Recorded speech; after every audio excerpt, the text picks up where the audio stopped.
Olá, meninas. Podemos tentar falar no canal de novo, até 10, simultaneamente nos canais, por favor? Os dois no canal em inglês?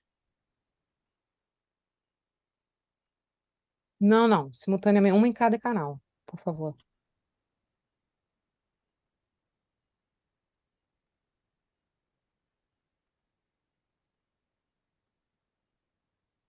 Eles querem os dois ao mesmo tempo. A gente aguarda, não tem problema.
Testing 1, 2, 3, 4, 5, 6, 7, 8, 9, 10, 11, 12, 13, 14, 15, 16, 17, 18, 19, 20, 21, 22, 23, 24, 25, 26, 27, 28, 29, 30. Testing English and Portuguese channels for Auditorium 1 at the Brazilian Pavilion in Dubai. Wishing you all a wonderful day. Hoping you will have very fruitful discussions. You will come to good agreements. Here we go again. 1, 2, 3, 4, 5, 6, 7, 8, 9, 10, 11, 12, 13.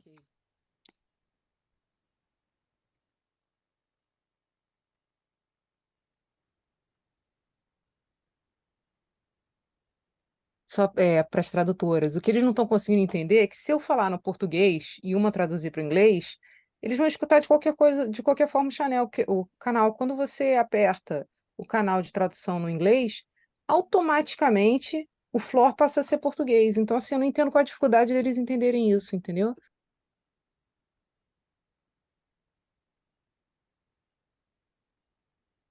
Exatamente, não precisa as duas tradutoras falarem ao mesmo tempo. Se eu estiver falando com um canal em português e você apertar português, você vai escutar, apertar o inglês, vai escutar os dois. Não sei qual é a dificuldade, mas tudo certo, tudo certo.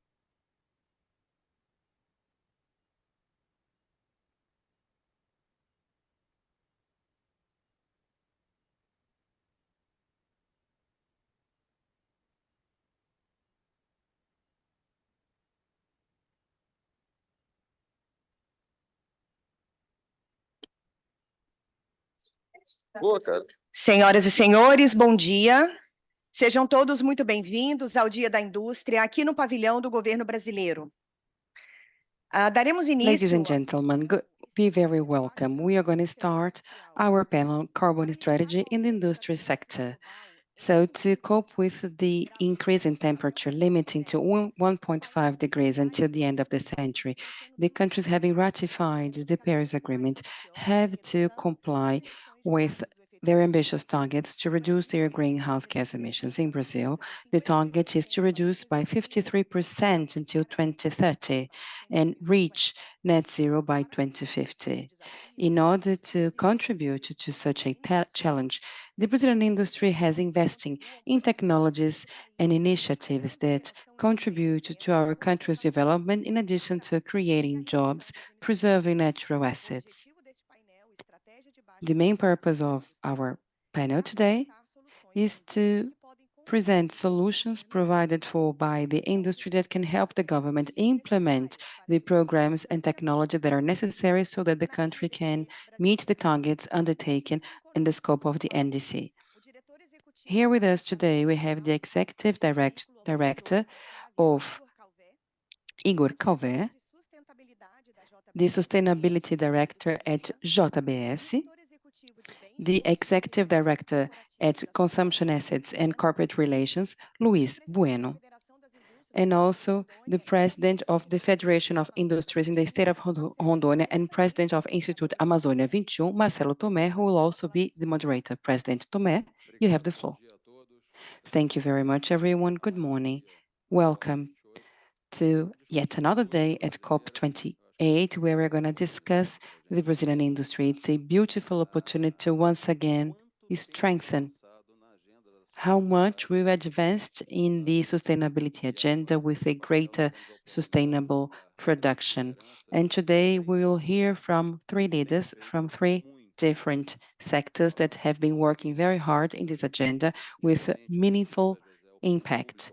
Differently from the carbon perception, the perception in the society, the Brazilian industry in a few sectors have been advancing strongly when it comes to preservation, adaptation, investment in new technologies, fostering a more and more sustainable production.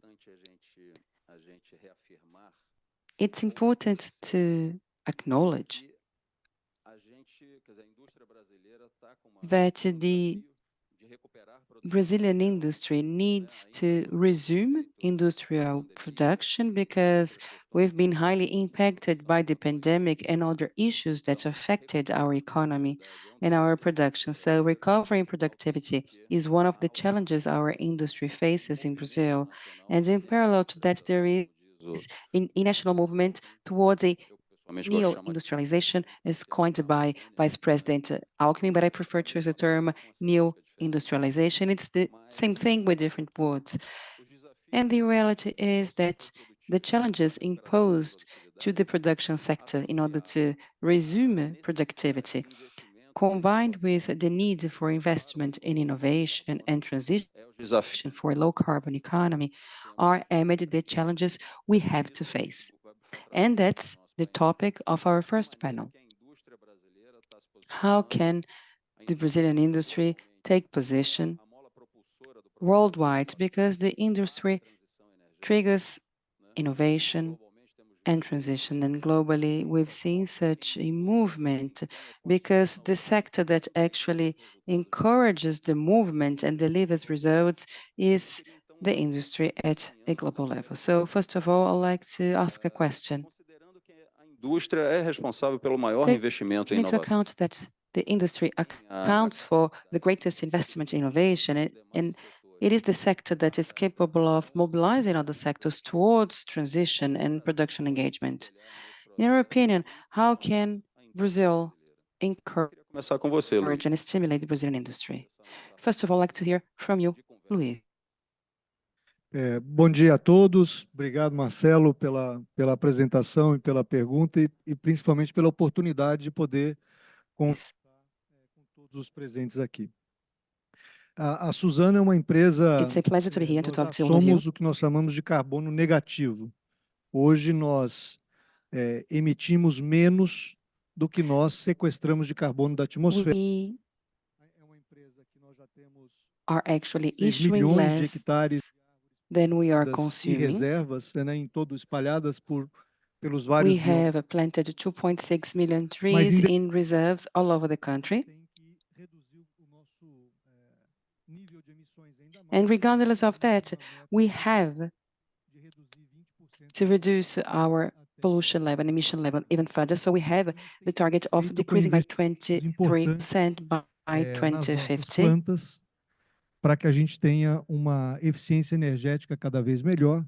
And we've também been carrying out com investment in our plants so that we have a better mais de 90% energy do que efficiency. nós produzimos é exportado para 100 países. Today, more than Tudo 90% isso é of our por navio. production is exported to other countries. Para que a gente possa ter a frota de navios And a part transporte of the export is made by vessels. So we muito have a plan to Então tem uma série de projetos que nós estamos fazendo have para our que maritime fleet a be more sustainable with green seja cada vez mais eficiente. fuel and biofuel, so that que eu acho Suzano que vai ser muito importante é que can be in the forefront of environmental innovation. seja também acompanhado por um And this investimento do investment Estado para que a gente ganhe that shall be made by the industry has em to todo be accompanied by investment from the state so Todos os that we have competitiveness para mainly reduzir in terms of emissões. Isso é logistics.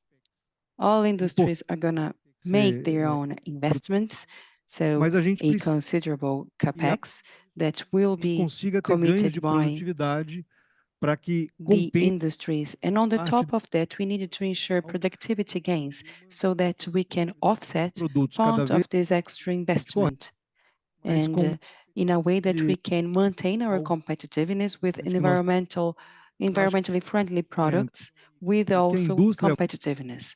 So this fazer, investment mas também como que a combines gente reduz o custo do investment Brasil para from que the industry that are seja mandatory, um but also we have to nível think on ways to que não reduce the Brazilian cost, what we call custo Brasil, so cultura that the brasileira. burden is Eu acho que a not only on the shoulders of the comunidade é industry, and that we sejamos can globalmente advance all together. I think mais that putting everything together will allow us to be competitive As duas at the global level né, with environmentally friendly products. And balancing garantindo both poles competitividade. is a Na outra challenge because the demand precisa for investment ser that will ensure e há competitiveness on the one side, and on the Então, other side, the market no has to acknowledge there is an added value in Iniciado, this new type of product. suporte. So there is an entire process that empresa needs to be supported and funded, and desafio. the big industry has this equation to solve. Maybe the role of the National Confederation of Isso para the as industry médias is pequenas to reproduce your de fazer experiences and encourage small-sized and medium-sized companies that are not so capable of proteína animal undertaking the transition on their own. Yes, sofre uma questão reputacional, when né, it comes to protein production, principalmente. we JBS have an issue pertaining to the reputation of the production chain. muitos JBS has sustentabilidade, disclosed and stated né, several commitments towards a do sustainability, garantia including contributions to the Amazon Fund, Scope and has been ensuring the traceability está se of the production organizando chain. em When it comes to Scope 3, how does livestock reduzir production industry is garantir organizing with the lead of JBS in order to reduce emissions and ensure the disclosure of this process to the market? Thank you very much. Good morning. Mas é sem Can dúvida o you desafio hear me? Yes. no setor de Scope 3, proteína, no setor de We alimentos, have que é this challenge aquilo que a gente capta e traz para of the nós. industry when it comes to protein production, livestock production.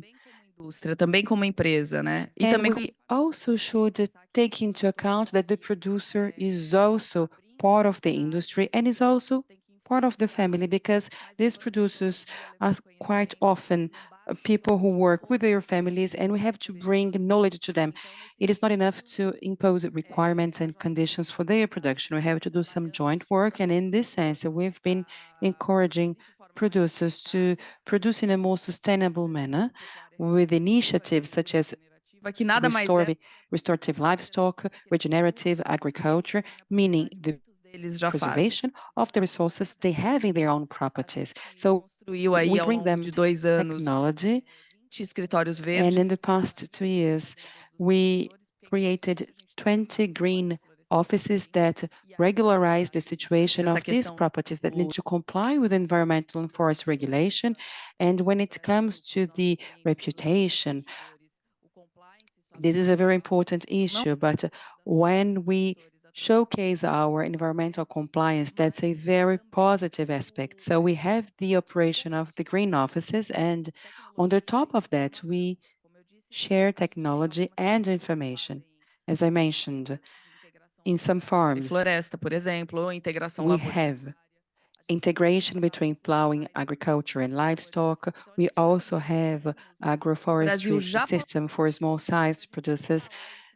In a nutshell, we have several technologies that are used at the industry level that can be scaled up and implemented in small-sized properties. And also when it comes to the slaughter, if we have 48 months, that was usually the time that was necessary, the average time, thanks to science, we have been able to have the animal ready for slaughtering after 30 months. So we can have 1 year less of emission per cattle. So we've been working in this sense, and we've been also studying some supplements, food supplements, to help decrease methane emissions. And we are also investing in research on biomethane, because the biomethane that is the source, the emission coming from animals has a very different source and a very different composition. So we are trying to invest on the actual emissions, and we are thinking in ways to capture this carbon and how we can include a well-managed pasture. So the strategy is not only a JBS strategy, it is a strategy encompassing the entire livestock production. So we needed to have a Brazilian size coverage so that we can tackle carbon under the scope number 3, and so that we can effectively reduce emissions in our sector. And para a transição verde. At ABDI, Agora na indústria automotiva, uma indústria de cadeia longa que tem relacionamento com médias empresas, acredito que com pequenas empresas, como estruturar uma cadeia tão complexa como a automotiva para garantir descarbonização? You structure the automotive sector Boa pergunta, in order Marcelo. to ensure the compliance with the scope 3. Pela moderação Good e pela question, pergunta, Marcelo. você vê que em todos os setores aqui, Thank you very much for the moderation. Thank you very much for your question.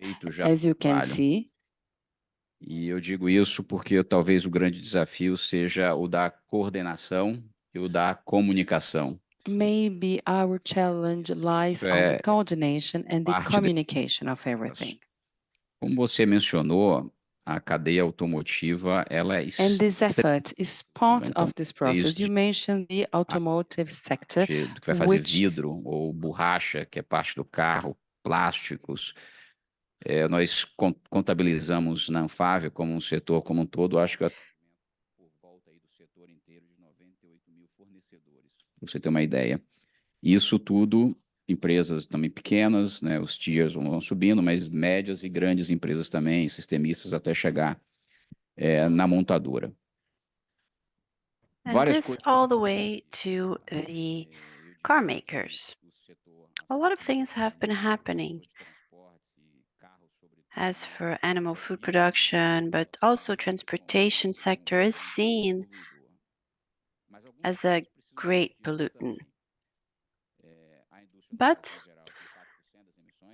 industries represent 4% of emissions in Brazil. Together with BCG, we did a study and showed that transportation is responsible for 14% of emissions in Brazil.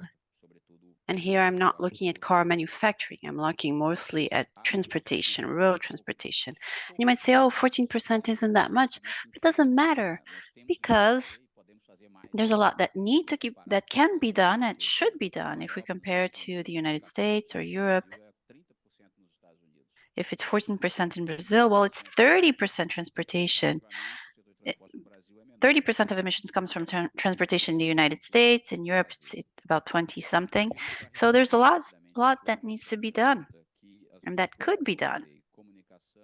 To answer your question, it has to do with communication and networking, and all of that depends on regulation, which is essential in the case of the automotive industry. And why?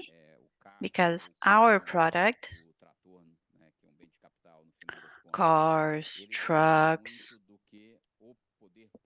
they depend a lot on what public authorities lead us to do or how it influences us. Let me give you an example. Since 1995, Proconv is very famous here in Brazil. And we've had various phases in this project of Proconv. Throughout this regulatory process, if we look at the reduction curves in terms of particulate matter, CO2, and hydrocarbon, it is decreasing year after year because of the regulation, because of Proconv itself. So the automotive industry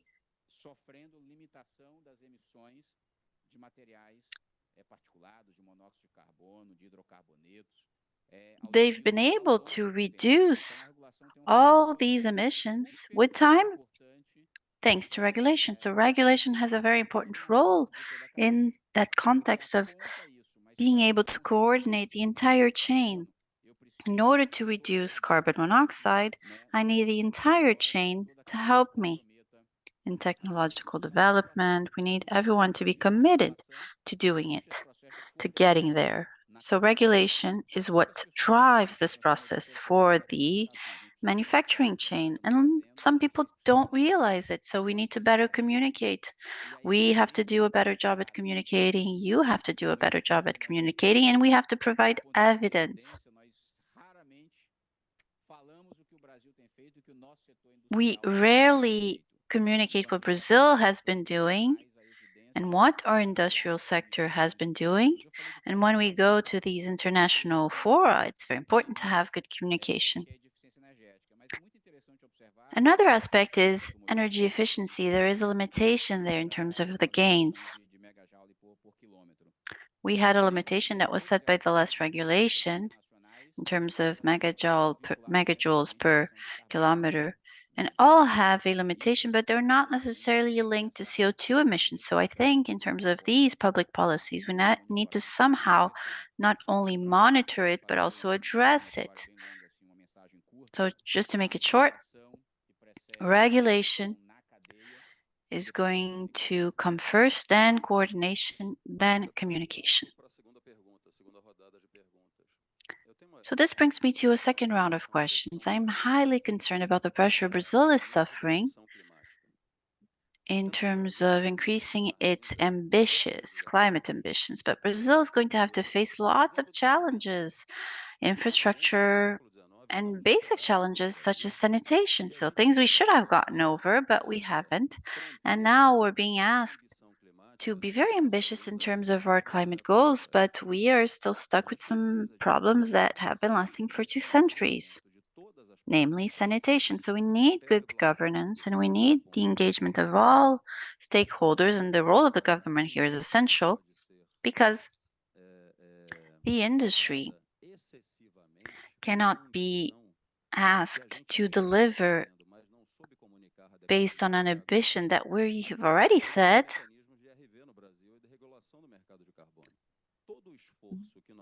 And also there's a lack of regulation, the carbon credits. So all the effort that has been done so far by the industry needs to be well communicated, needs to be acknowledged internationally, so that we can ensure that everything that has been done so far is taken into account, is acknowledged internationally. So the second round of question is, when we consider the complexity in terms of all the stakeholders, all the efforts the industry has made, how can we continue to advance, Luis? O Brasil, nós estamos conectados no mundo e principalmente as empresas Brazil is well connected globally, especially exporting countries, as is our case. Suzano exports more than 90% of its production. sendo cobrados por avanço em todas essas questões climáticas.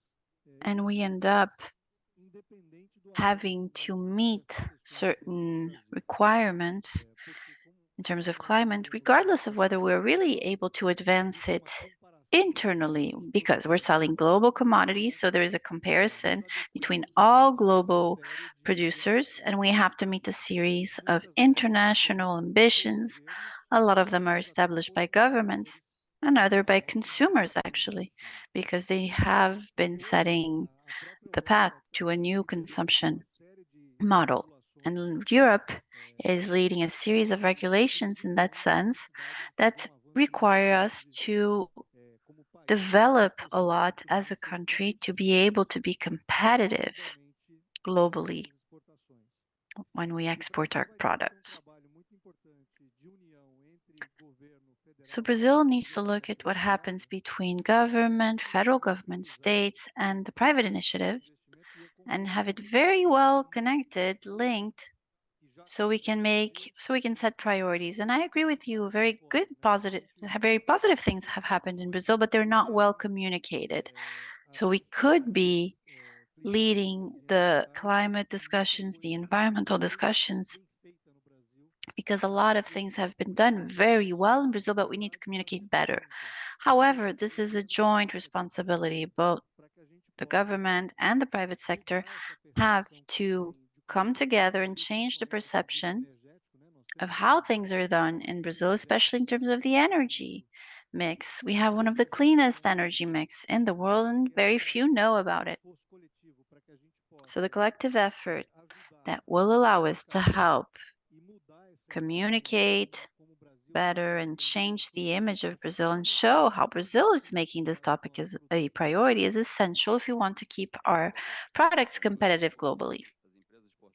It's a very complex product because exporting companies have to adapt and meet the requirements, but our competitive advantages are not considered. This was mentioned regarding CBAM.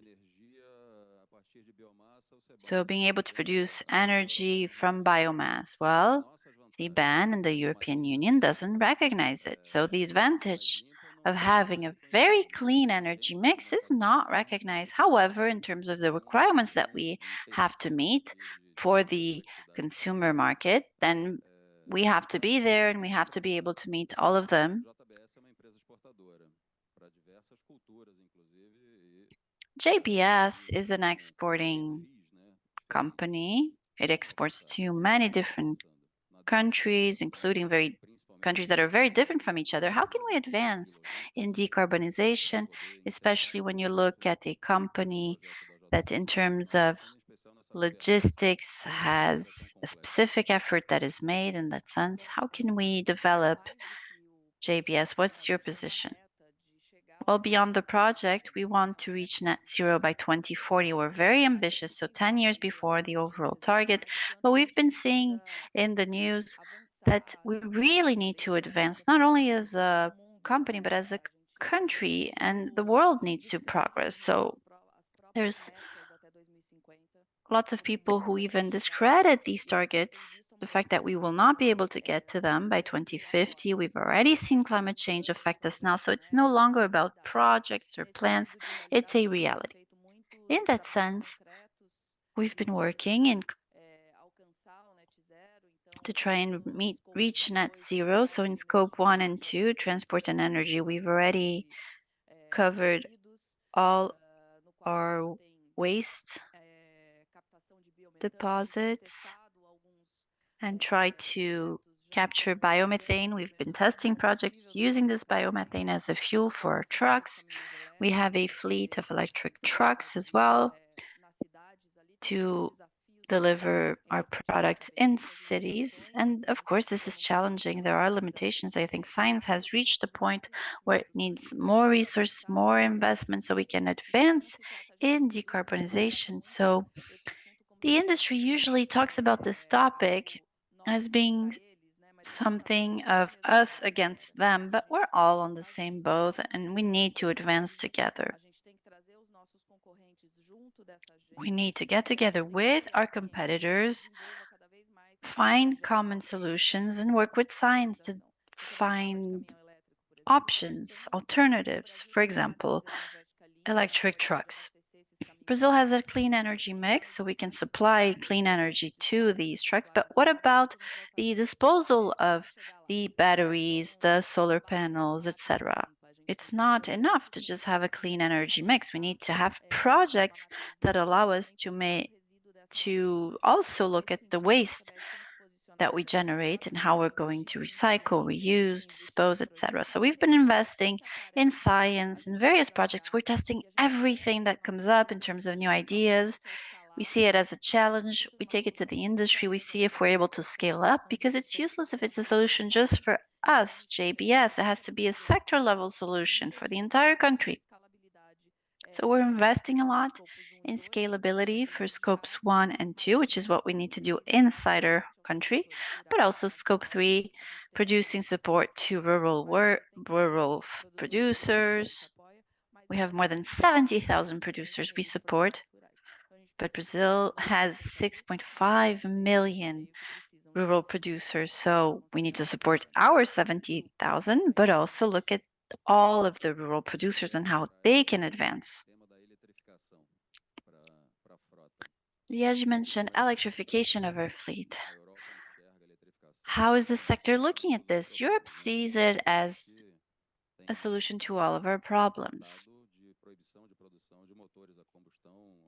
And there's a treaty that will start, I think, in 2030, I don't remember the date, forbidding the production of combustion engines. But the European energy mix isn't clean. So you're going to supply these cars with dirty energy, so to say, and Brazil has a much cleaner energy. So how are things going here in Brazil? Yes, this went from a trend to a reality. Yesterday here in Dubai, we had a press conference at Anfava, and we showed the exponential growth from one year to the other. And if I'm not mistaken, I think it was 68% increase in licensing of electric vehicles from one year to the other. So hybrid or pure electric vehicles. I think today in the Brazilian market, you have about 5% electric vehicles. The automotive industry in Brazil, and I think this is a global trend, in Brazil, we have a very large diversity.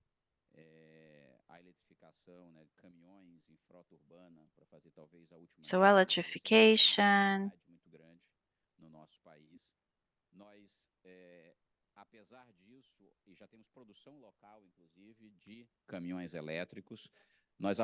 we have local production of electric trucks, but we think there are also other options, biodiesel, fuel cells, and with the support of science and technology, these other solutions could be scaled up. However, we need to continue investing to develop them. Why do I talk about all this technological diversity? Why is it relevant?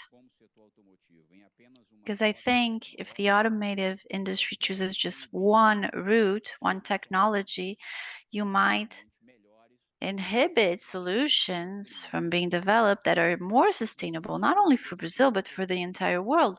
You mentioned something which is so important, how we measure Well, something we've been saying a lot for the automotive industry, it's worthless measuring only the emissions that come out of the vehicles, the trucks, the cars, which are particulate matters, carbon monoxide, aldehydes, hydrocarbon, all of that. We need to have a vision not of what goes from the tank to the wheel, but all the way from the well. So how was the energy generated? And in that sense, Brazil is much more competitive because our mix, it's much greener than other mixes. But if I look at other countries in Europe or in Asia, and I will not name them, they produce with coal or thermoelectric plants, and then they build electric vehicles that you charge. But the energy that's generated is dirty energy. The energy mix overall is not clean. So if Brazil was to take into account everything, we would be more competitive if there was another way of looking at it. And you talked about electrification. Yes, we support the technological route of electrification in Brazil. Of course we do. But we need to say that that effort in Brazil has already been done in that sense, including through biofuels, bioethanol, for instance.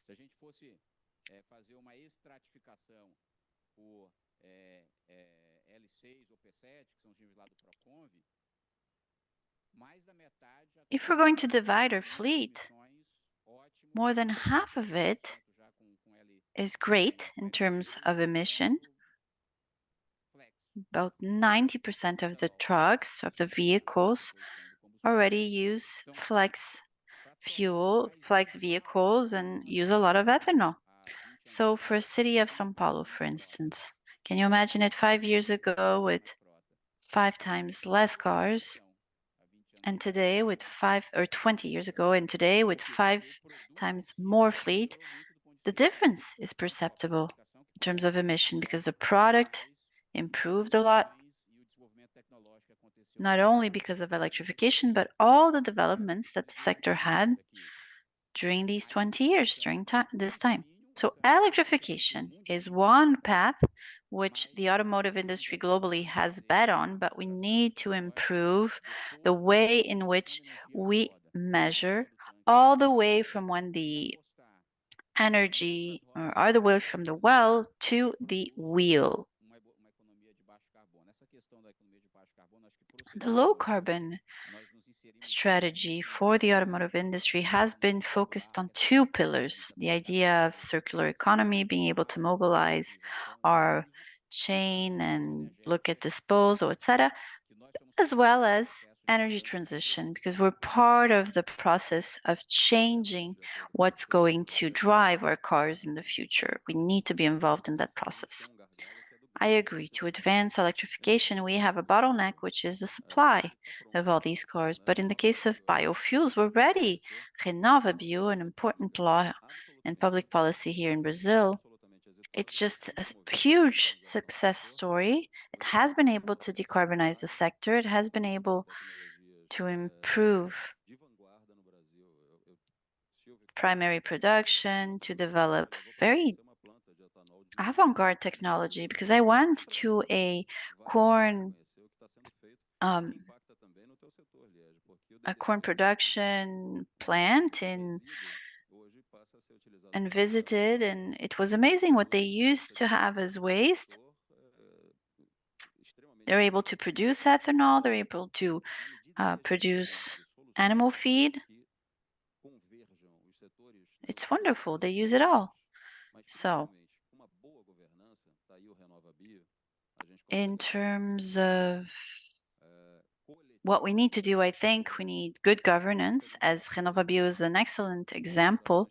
And in that sense, we can make huge strides in Brazil. Luis, please. Eu queria agradecer a CNI pela oportunidade de gerar esse debate aqui, porque eu acho que nós temos, como foi dito aqui por todos os panelistas, excelentes exemplos dentro de casa que já estão sendo executados. Óbvio que a gente quer avançar muito mais, mas a gente também tem que ser capaz de reconhecer os nossos avanços e comunicar ao mundo esses avanços para que isso seja mais reconhecido e os produtos brasileiros mais valorizados globalmente. Então, esses são bons exemplos que a gente pode trocar experiências e valorizar o que já tem We sido. have good examples so I think it's very important to recognize, acknowledge, and inform about each and every investment.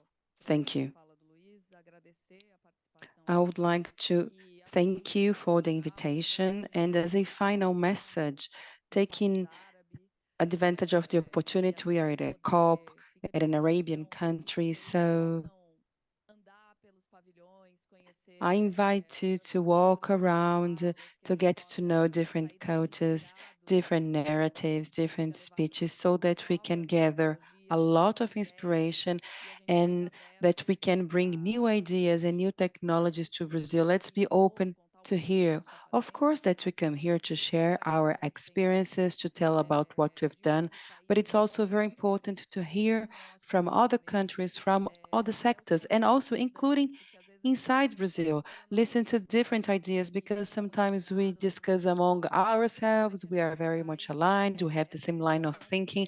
So how can we enlarge the discussion? Because sometimes it is in the differences that we learn how to grow jointly and how we can improve collectively. And I think that we all have the mission and the unique opportunity to go back to Brazil with new ideas, ideas that are going to be implemented.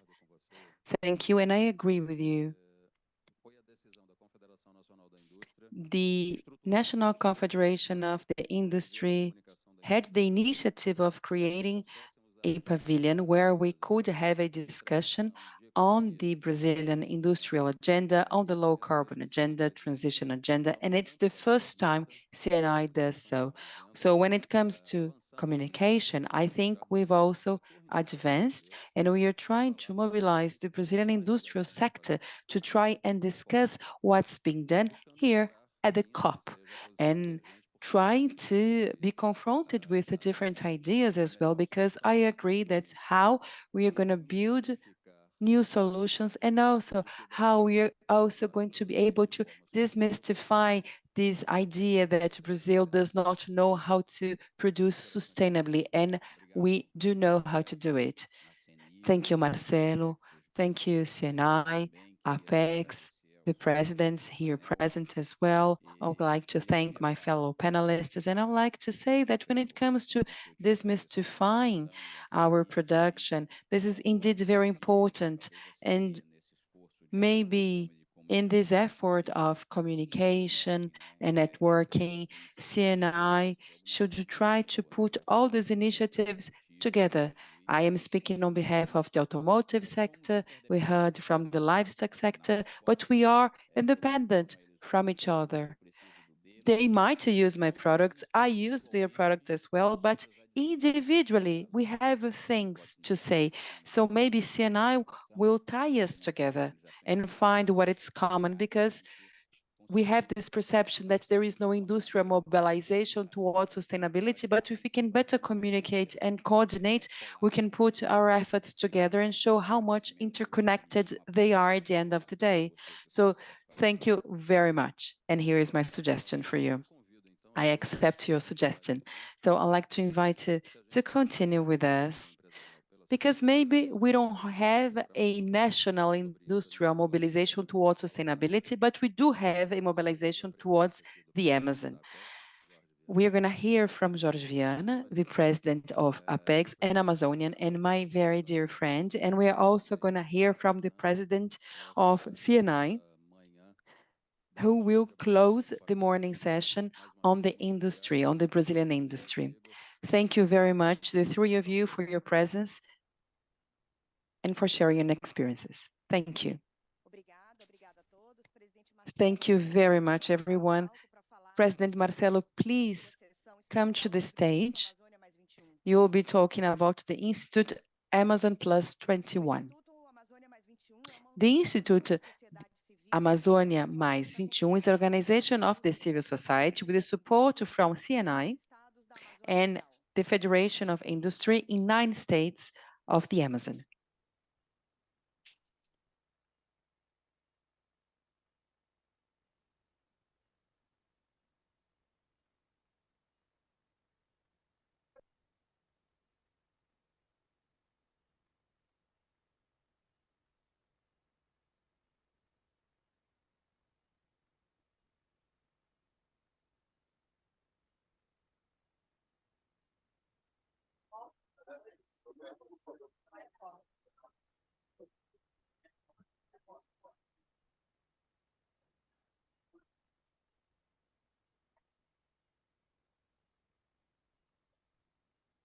O Instituto Amazônia Mais 21 é uma organização da sociedade civil que conta com o apoio da Confederação. Amazônia Mais 21 is an organization of the civil society with support from the National Confederation of the Industry plus 9 federations of the industry in 9 Amazonian states. The objective is to promote sustainable business based on ESG strategies and the Sustainable Development Goals as provided for by the United Nations, connecting local companies and businesses in transnational businesses and initiatives.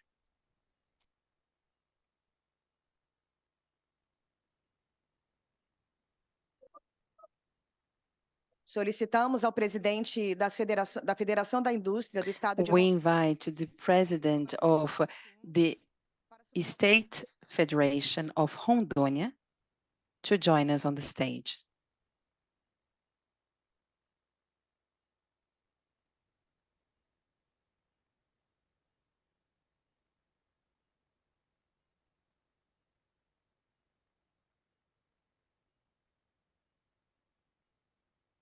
Alô? Bom dia a todos. A gente vai falar rapidinho aqui. Hello, good morning, everyone. Tem gente saindo, gente entrando, mas é assim mesmo. Secretário Hollenberg, o senhor vai assistir aqui o Instituto. Our dear Secretary Hollenberg, you're gonna once again participate on a panel. President Jorge Viana as well. We are strong partners for opening businesses, sustainable businesses in the Amazon. So if you allow me, I would like to make my presentation, and I'm very happy to see you all. I would like to present the Amazon Plus 21, and we have a competition with the United Kingdom. Their pavilion is right next to ours. Anyway, let me start by saying that the Amazon is an inhabited forest. I believe it's important to say so because whenever we discuss the Amazon, oftentimes we do not focus on the fact that we have people inhabiting the forest, and that's the topic of our presentation. 70% of the people in the Amazon region live in urban areas, and they need infrastructure, income, jobs, so that they can live in dignity. The Amazon accounts for 60% of the Brazilian territory and 80% of the Brazilian population, but it has the lowest development index, although the Amazon presents so many opportunities. 20% of drinkable water in the country, in the world, 15% of the global biodiversity. So our objective is to turn these possibilities into sustainable opportunities. Recently, the World Bank Group published a study on the level of poverty in Brazil, and 53% of the urban population are below poverty line. 13% in rural zones live under the poverty line, and this is unacceptable, more even so in a region with so many potential opportunities and assets. How much is the standing forest worth? This is a very important question we try to answer. And this question must be put when we discuss the Amazon. And it's very important to rely on science, innovation, and technology to be able to translate the worthiness of the standing forest into businesses, and more than that, into value. And value for whom? We need to generate value for the ones living in the Amazon, and that's what we are trying to do. Sustainable businesses that have been developed by the Amazon Plus 21 intends to do this type of business and to foster this type of economy. And what is our rationale? The bioeconomy is our main focus. And in order to engage in bioeconomy, we need more forests. If we have more forests, more business opportunities. And this is a conservation agenda for the Amazon. Preserving the Amazon means taking care of the people, thinking about how this territory is going to be used as well economically. And here you can see the Amazonian ecosystem with connection to CNI. As you can see, it includes federal government, local government, agencies from the federal government, such as the Amazon Fund, the CBA. I am one of the members of the executive board, and together we created this Institute Amazon Plus 21 that puts together 9 federations of the industry in the Amazon states, aimed at fostering businesses in the Amazon with support from the National Confederation of Industry. So how is our work structured? With data intelligence and the Amazonian Observatory supporting the development of new businesses and new production chain, also giving assistance to the ones that are already operating in the area, so making the existing chains more sustainable. Also a permanent dialogue on sustainability and the facilitation of investments. And we are here at the COP to do some launchings. Some of the projects in our portfolio include the covenant with Sebrae, with lots of startups, 231 startups that are supported across the Amazon. This is very important because the final product, our covenant, is opening international trade for the 231 startups that are distributed among the 9 Amazonian states in several sectors, ranging from the industry, food, pharmaceutics, hygiene, logistics, several areas that are now integrating the portfolio of our institution. So we will give support to these startups. We're going to support with branding, technology, innovation, assistance, and at the end of the day, opening businesses, finding buyers for these products. In order to make it all happen, yes, our neighbors from the United Kingdom are kind of noisy. Anyway, in order to make this possible, we needed to prepare people to undertake such businesses. We had a call from the Brazilian National Development Bank.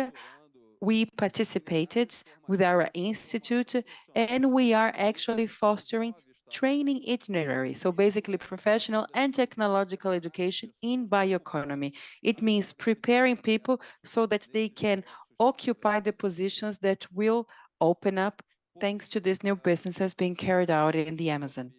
And then finally, we have the hub for bioeconomy and conservation of the Amazon. So it is a local nursery for producing seedlings. We aim at producing 1 million native seedlings in the Amazon, which is not an easy thing to produce native seedlings, and this will allow us to reforest around 1,000 football fields. It is said that we measure the Amazon according to the size of football fields, but anyway, the communication, the number that we use in communication, and if we use the same measurement, we will attain 1,000 football fields of reforested vegetation. And this in an area spanning 1,000 hectares.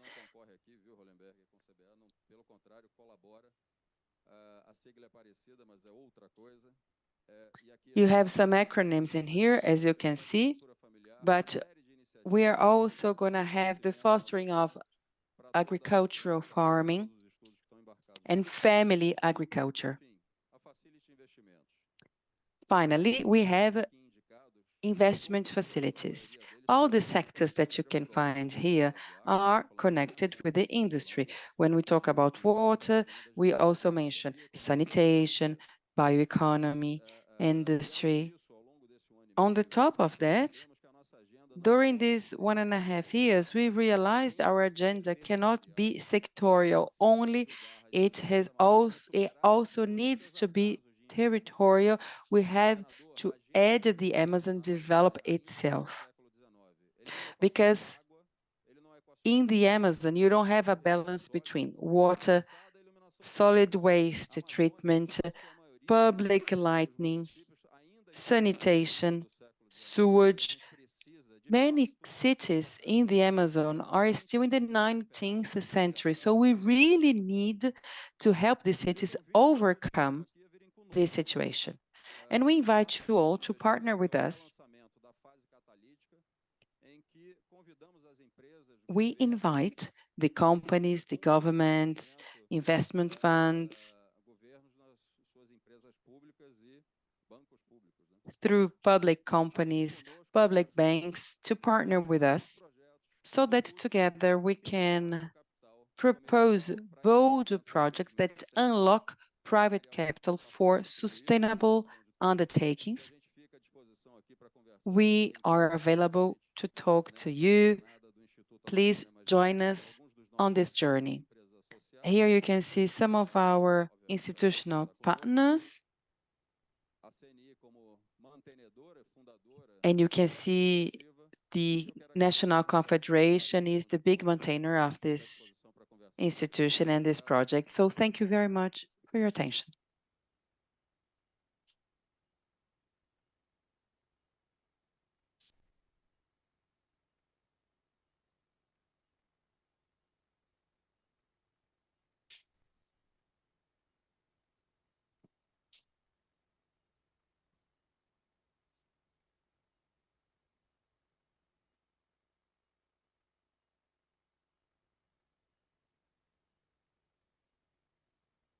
Senhoras e senhores, solicitamos a compreensão de todos, aguardaremos alguns Ladies and gentlemen, let's wait for a few minutes.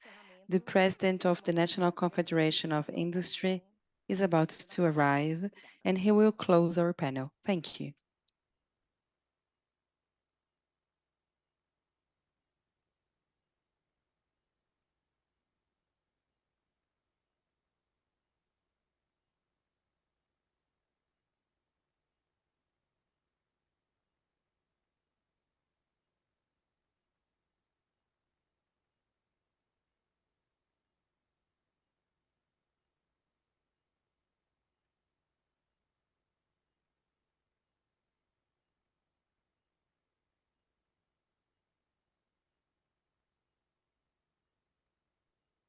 Pedimos a compreensão e aguardaremos no máximo 10 minutos, de 7 a 10 minutos. Obrigada. Thank you for your understanding. We are going to wait from 7 to 10 minutes max.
Daremos início ao encerramento deste Brazilian Day aqui no pavilhão do governo. We will So let's start. get started with the closing. O presidente da Confederação Nacional da Indústria, Ricardo Alban.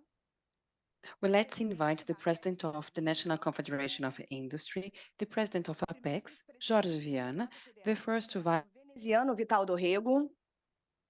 E o secretário de Economia Verde, Descarbonização e Bioeconomia, president, Ministério da Indústria e Comércio Exterior. the representative from the Ministry of Industry and Foreign Affairs. Ouviremos agora o presidente da Let's now Confederação hear Nacional da from Indústria, the president of the National Confederation of Industry, Mr. Ricardo Alban. Amigas e amigos, primeiro, desculpem o atraso. Dear friends, first of all, Gostaria de saudar nosso anfitrião aqui hoje, I would querido like to greet our host and very dear friend, Mr. Jorge Viana from Apex. I am confident that today and tomorrow we'll always work together in order to promote Brazil, and not only. He talks a lot about agribusiness, so I'll add some fertilizer on his mind to talk more and more about the industry sector. Our dear friend, Mr. Veneziano, first Vice President at the Brazilian Senate, also a very dear friend. Thank you very much. I missed you yesterday. Federal MP Ayrton Faleiro, who is here to represent the Brazilian House of Representatives, our very dear secretary from the Department of Decarbonization, Mr. Hollenberg, and who is also on behalf of our very dear friend, Vice President, Mr. Alckmin. I would like to greet Marcelo Tomé. I am aware that he presented a lot our initiatives in the Amazon. And you know, we have so much to talk about. Our dear friend Mário César from Santa Catarina, Silvio from Mato Grosso, Alex from Pará, and our very dear Jamal from Brasilia, and all the other very dear friends who honor us with their presence today. The National Confederation of Industry has a pavilion here at the COP, but it's very important to join this panel because we are under a new government, under a new reality for the green industry. And together with Apex, we would like to participate and contribute to this event. And we are also here in order to promote Brazil. We are here to show that Brazil is not this unknown animal many people talk about, this idea and perception that we have that Brazil is an agent of deforestation. No, Brazil is also the redemption for the green economy and for the carbon. And of course, it's very important to value so many initiatives, and it's very important to recognize yet another asset that we have in Brazil. And nobody preserved as much as we did in Brazil. Today you heard about our project, the Amazon Plus 21, that fosters projects that are connected with the biodiversity. And let's leverage yet this potential. The world is very much concerned, and the world has to be concerned. So many extreme weather events took place this year, a huge increase in temperature. Although geopolitics is not in our favor now, we know that the nature and the environment are fundamental. And the Brazilian industry, and some of us are sometimes not aware of it. The Brazilian industry has contributed a lot. We have more sustainability than one would wonder. And it's important to give visibility to these efforts and initiatives. And that's one of the objectives of the CNA, to showcase our potential to decarbonize the world, but also to show our initiatives, our efforts undertaken. I think that some companies are carbon positive already, such as Suzano. So a company that does not that does not add on deforestation, quite on the contrary. The mining sector is also increasingly sustainable in Brazil. For sure, we needed to mitigate the cement industry and other sectors, but it is a sector that is investing to become carbon neutral. So sometimes we believe a sector is highly pollutant, and it's not indeed. It's important to show our initiatives and also to showcase everything we've been doing in Brazil in terms of mobility, because we've been investing in the production of battery. And we have a huge potential with the minerals that we have to contribute to the battery industry, to the battery sector. So we have lots of possibilities of synergy, and we have the development of technology such as bioethanol, biofuels, labels that are actually a reference for the world. We have a power grid that is very clean, and maybe it's not 100% stable, but we can say that our mobility is 100% stable. We can leverage on this model, and our National Confederation of Industry will be working very close to the government, to other sectors, to the industry, so that together we can find a common ground to advance in this agenda. We are aiming at decarbonization, and we are aiming at a regulation that will have to govern this agenda. We do not have to statize the carbon credit. We have to value the potential that we have, and always thinking that we have the regulation of a private property and carbon credits. And this is also very important for our cost and competitiveness. This is a balance we needed to find. We need to leverage on what the nature is giving us and transform it into competitiveness in our economy, because I'm not only talking about the industry, because manufacture has lost a lot in terms of competitiveness.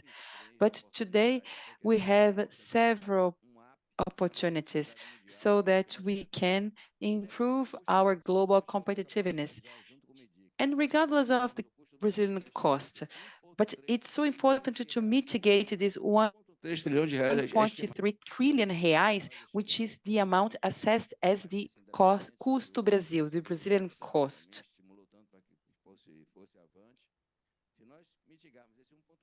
If we are able to mitigate this 1.3 trillion, which won't happen overnight, of course, we have several bottlenecks, but if we can overcome it and leverage on decarbonization while helping the world decarbonize thanks to our clean energy, I believe that we have a lot of possibilities ahead.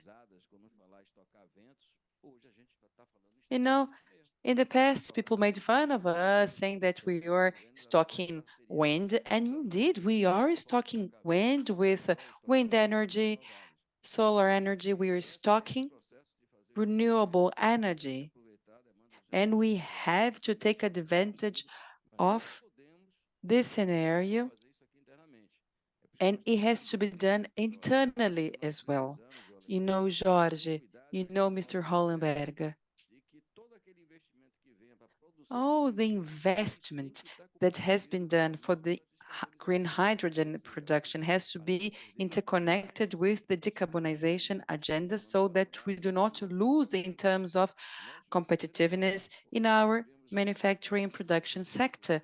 We know when we have the discussions between the free trade agreement between the EU and Mercosur, we have some bottlenecks. When it comes to the European Union, they have issues with connection with the agribusiness.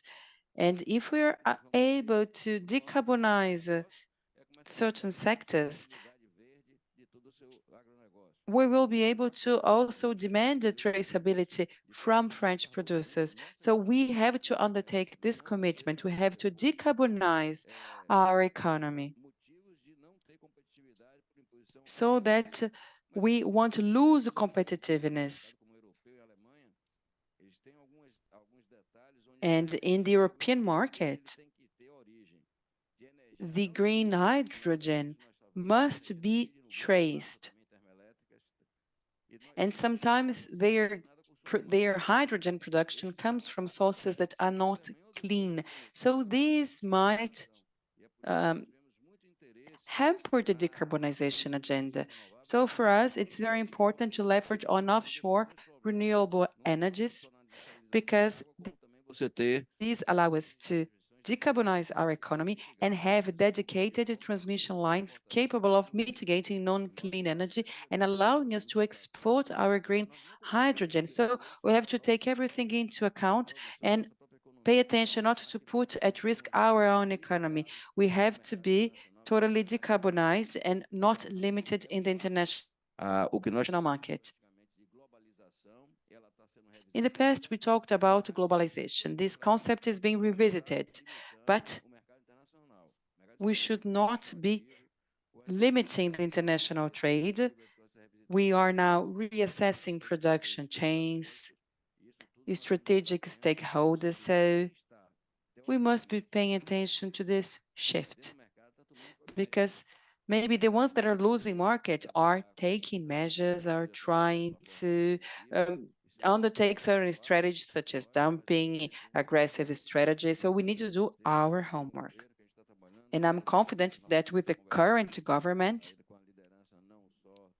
and with the leaders in our Congress as well, we will be able to find a way forward. It doesn't mean we will always agree, but I believe we will be able to improve and to value convencimento, que é a melhor forma que a gente tem de so that recuperar o we tempo. can also convince. Se o Brasil não pode esperar, muito menos a nossa indústria. So if Brazil cannot wait, Vamos fazer por merecer e vamos estar atentos let's do it. aos percalços que vamos encontrar. And let's pay attention to the bottlenecks, to the difficulties, and overcome them together. Let's do it. Thank you very much for the opportunity. And thank you for the patience because you waited for me. I cannot run, you know. I needed to do the same surgery our president did. Anyway, thank you.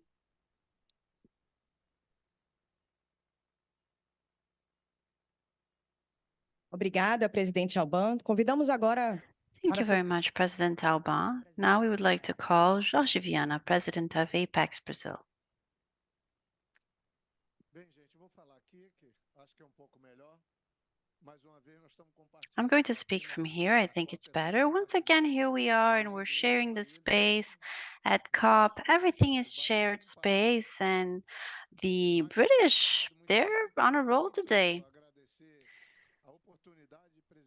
I'd like to thank the opportunity to have you here with us, President Alban. I went to an event that CNI organized. We had the President of the House of Representatives that made a speech that's very well in line with the agenda for the industrial sector, stating how this year he would try and get all the causes that the industry defends to generate employment. Also, Veneziano, dear Senator, who's here with us, has made an incredible speech focused about the climate aspects, the fact that Brazil needs to be back as a main player in that area. Thank you, dear friend, Rodrigo Hollenberg. He is here today as Secretary of the Vice President who is currently the Minister of the Industry, Alckmin. Hollenberg also has a life story of being committed to this topic that we discuss here at COP28. It's a topic that's dear to him. So it's an honor being here and sharing this space with these dear friends and colleagues. And very quickly, I'd like to say hello to Falheiro, Congressman who is in the back, Rodrigo Muniz, who's here with us as well, Greetings to Marcelo Tomé, and thank you very much for your presentation. We were here talking about the industry. We had Igor with an important discussion, and it was wonderful for me to follow what they were saying. Also, Silvio Rangel, president of the Mato Grosso Federation. Greetings to you, Jamal, from Brasilia. We are subordinate. We work under Jamal. He's the president of the Industry Federation from Brasilia. We have someone else, Jamal, here he is, Alex Carvalho, president of FIEPA, State of Paraná. Marcia Regina, she was state prosecutor and chief of staff for the government. Here she is. She is from Acre, as I am. We're almost relatives. Thank you for being here. Thank you to all the colleagues from APEX. We're happy to be here. And the topic that President Alban has discussed is essential. He made a comment to me about agribusiness, and this is where I'll start. I had heard of Alban, of course, because of his life story. Today, he's the president of the National Confederation of Industries in Brazil, CNI.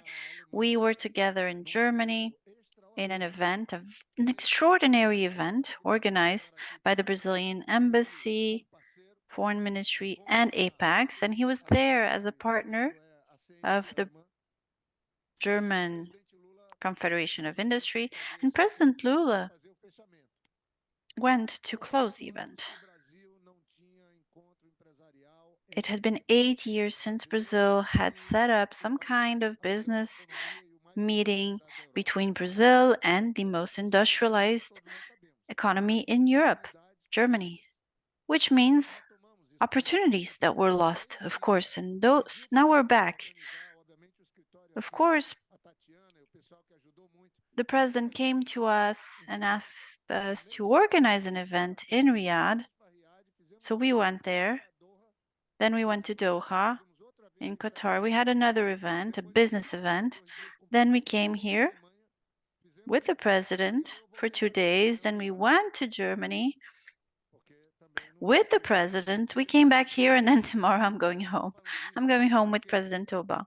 Because why am I saying all of that? Because this is what Brazil being back is like. We need this diplomacy, and of course, you cannot try and be a main player if you don't have the structure of the government backing you up. Our foreign ministry is excellent, but they also suffered from the previous administration. We lost 40% of our trade with Argentina, of everything Argentina purchased from us, which was basically industrial products. Same with Mexico, same with the United States. This is a consequence of the previous administration. Do you know how many times the industrial sector, or how much the industrial sector grew in China from the 80s till now? 47 times. This was their growth in China. And the world only realized how dependent they were on China during the pandemic, when the United States was sending planes to try and purchase their hospital equipment and try and cut the line, try and get ahead. So we understood that even hospital equipment such as masks were being built in China because no one had time to get going with the transformation. Everyone, of course, wanted to buy products that were cheap, without considering who is producing it, how reliant we are. No one was asking the right questions. We just went the easy way. And when I'm saying this, it's not as criticism, but it's because I have been through government, city halls, in the private initiative as well. And I think we need to understand the problems very clearly in order to be able to find a solution. And sometimes Brazil just tries to find a solution really quickly without understanding the problem well. That's not good. A lot of the time it doesn't work. It's when you go for this simple solution that you end up a eliminating a ministry for the industry whilst the world is going through radical changes in terms of technological advances. So if you don't have the industry there contributing in terms of employment, I mean, it accounts for 30% of income. Without a strong industrial sector, a country such as ours has no future. What does a country need to develop?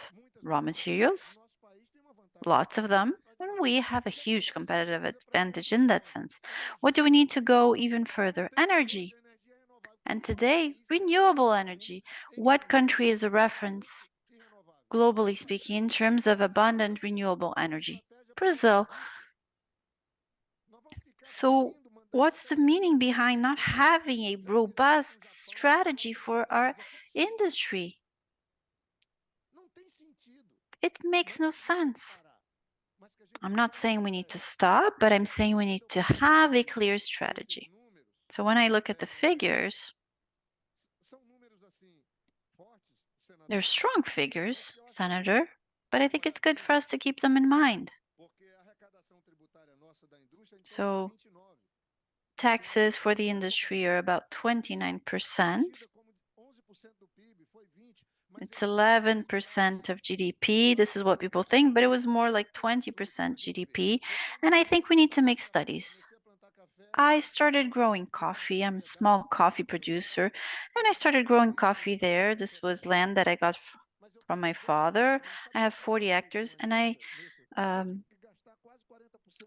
had to spend almost 40% of my investment in something that the industry made, to buy a tractor, to set up an irrigation system, to buy pumps, a series of equipment that was made from the industry.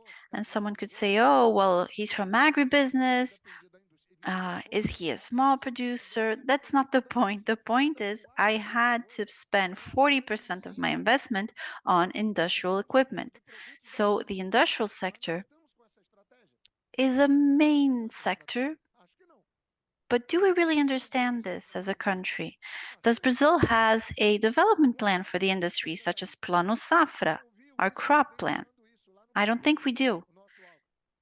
Vice President Alckmin was speaking at BNDES, saying that he'd like some of the Plano Safra to go to the industry. So not to remove funding from Plano Safra, but to have one dedicated to the industry, not to go against agribusiness, but to provide more equipment for them. Otherwise, at some point in time, we will no longer have equipment, we will no longer have trucks available, we no longer have irrigation systems.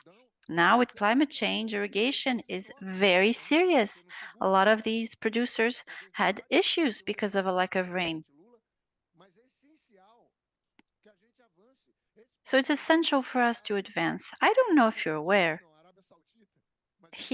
Not in this country, actually, in Saudi Arabia, but it probably is the case here as well.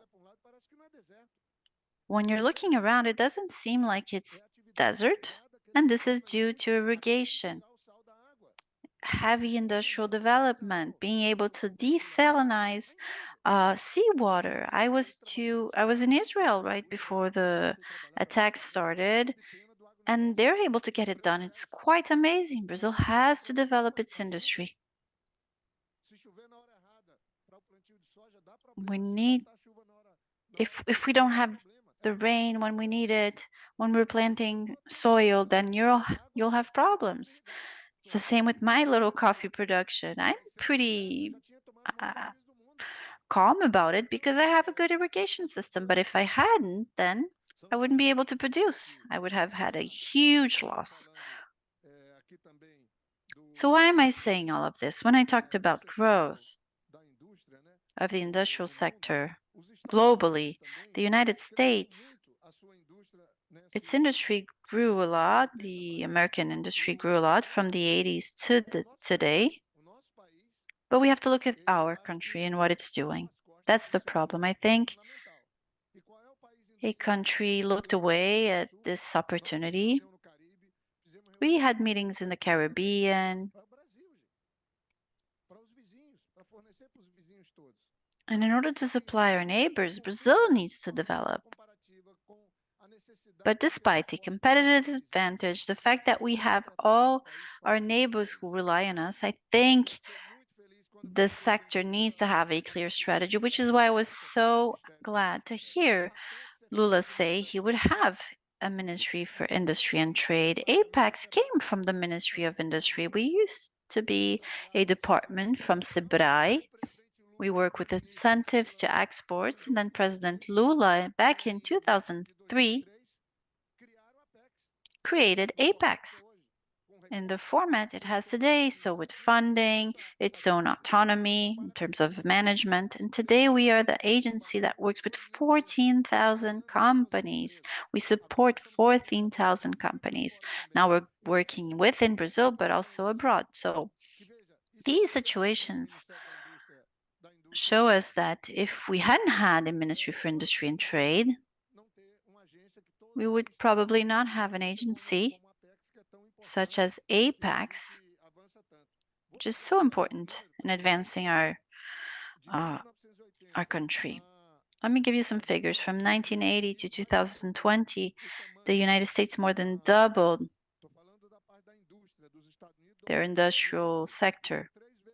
For the world, it was 3 times higher. I told you China was 47 times higher, bigger, and in Brazil, growth was only 20%. So this is decade-long growth that needs to happen. The fact that now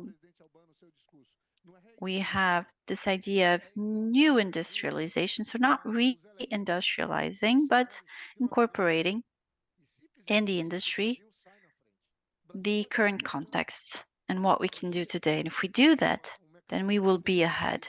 Brazil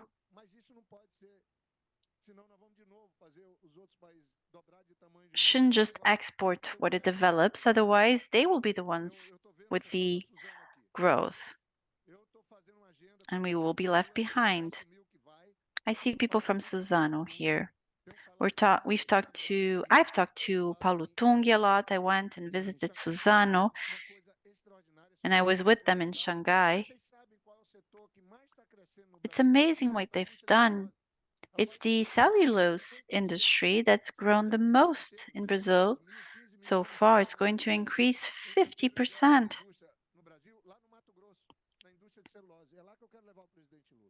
And I want to take President Lula to see what's happening in Mato Grosso with the cellulose industry. Huge investments. We have to take the president there. He's going to visit the 3 major plants that are working very well there. I talked to people from JBS. He will go there as well. Because this is a strategic sector. Cellulose today goes all the way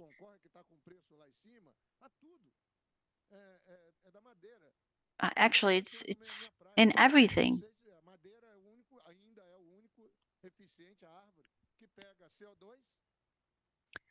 And it's trees, the only thing that's able to capture CO2 from the atmosphere, make a reserve, and liberate oxygen in the air. It does all the work we need it to do. It's wonderful, which is why burning forests is such a huge problem. You are burning all these CO2 stocks and you're releasing all of it, as well as poison, carbon. But carbon is also a synonym of life.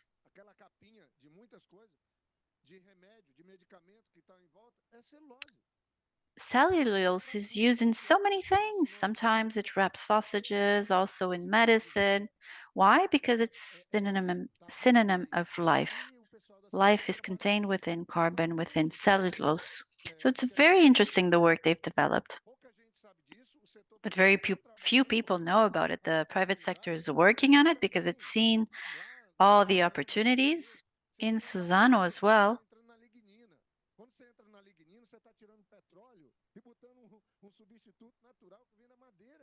They're using wood to replace oil. It's amazing what they've been able to do, and it's a technology which is extraordinary. This plant is one of the most advanced plants I have seen, and I've been everywhere.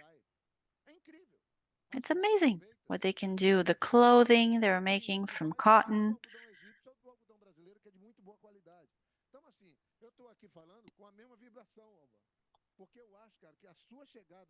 So I think the fact that you've made it to the head of CNI, I mean, you have your mind worked so well. I was next to him for a couple hours in Germany, and I said, I think it's going to work. I've worked with federations, industry federations. I respect everyone who works in all these federation industries, but the system, and it's been criticized before, I think the system needs to be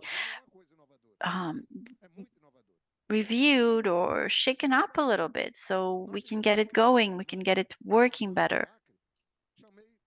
We have a project, Exporta Mais, in Acre. For this project, we took 20 people interested in buying from 15 countries. For 4 days, we had 34 companies, not just from Acre, but from the Amazon, in various chains, meat, fish, Brazil nuts, açaí, and others. And so we had a business negotiation going. We had interpreters there. We had people there from 2 to 3 days to try and sell their products. What were the deals like in 2 days? The response was made outside the mic. We could not hear the figure. So in 2 days, they were able to sell a huge amount of products and close deals. These people were not able to leave the country. They're not used to going abroad. So what we did was we brought people there. We set up this wonderful program. This is something we've already started doing. And we've organized 11 Exporta Mais, these business meetings. We're getting it done. So 50 million reais in sales. That was the figure. In 2 to 3 days negotiations, we were able to sell 50 million reais, almost $10 million. We have a program, a very similar program in the federal district, and we're going to do the same thing. And we will get results. So the figures I have showed you in terms of growth, it's to get us to leave our comfort zone. I thought it was essential to hear from President Oban, have him working with the Congress as well. I think the Parliament, the Congress is now sensitive to these issues, to the issues that the Vice President is bringing forward to the President, suggestions. There's lots of knowledge which has accumulated in the CNI and Fiesp, but I think there needs to be a clear decision to make it move forward. And that meeting in Germany shows us precisely how essential it is for us to advance this issue, this topic. Our country can start trading with Germany again. If we don't do it, we will have problems. It was the industry that was able to hold the 1%. People said, oh, we will have 0.2% reduction in GDP for this quarter. And it was thanks to the industry that we had 1% growth. So this is a clear sign. The PAC, the Growth Acceleration Program, 1.3 trillion reais, I think that's going to be a huge opportunity for us to get the industry going. We need to get the industry to move, to advance, to progress. I don't know if you're aware, but the Chief of Staff, Rui Castro, visited a shipyard building ships here in the Emirates. They're building a huge ship for our market because someone said that would be the best way instead of having it being built in Brazil.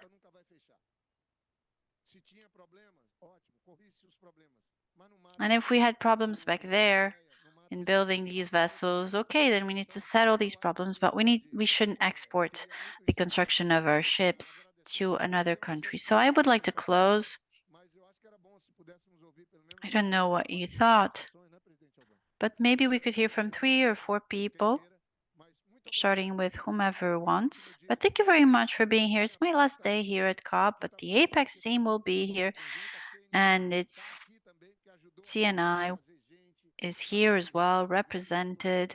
They helped us put this event together. Thank you, President Obama. Thank you to the Ministry of the Environment. Thank you, BNDES, and all our partners. Apex has paid for a lot of the expenses to get this pavilion going because we have a good structure here. We have an office.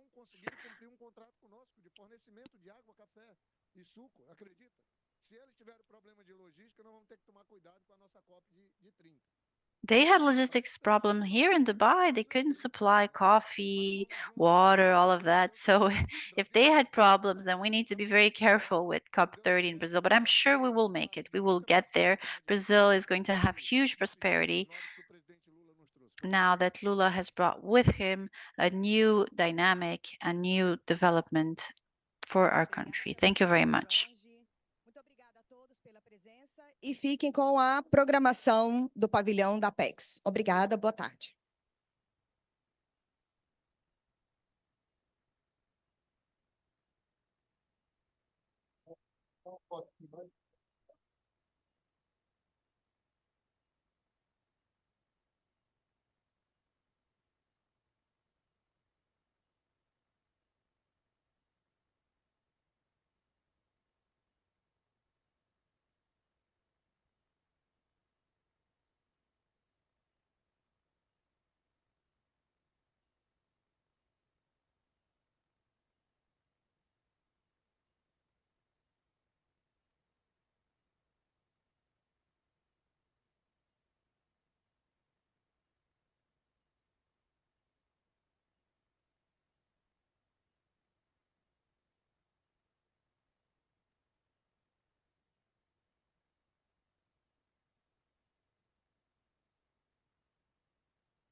Bom dia, bom dia.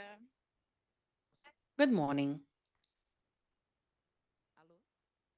Bom dia a todas e todos. É com Good morning, everyone. apresento aqui o painel sobre Red Mais no Brasil. I'm very happy to open our panel, Red Plus in Brazil, the challenge of safeguards, harmonization of results and distribution of benefits.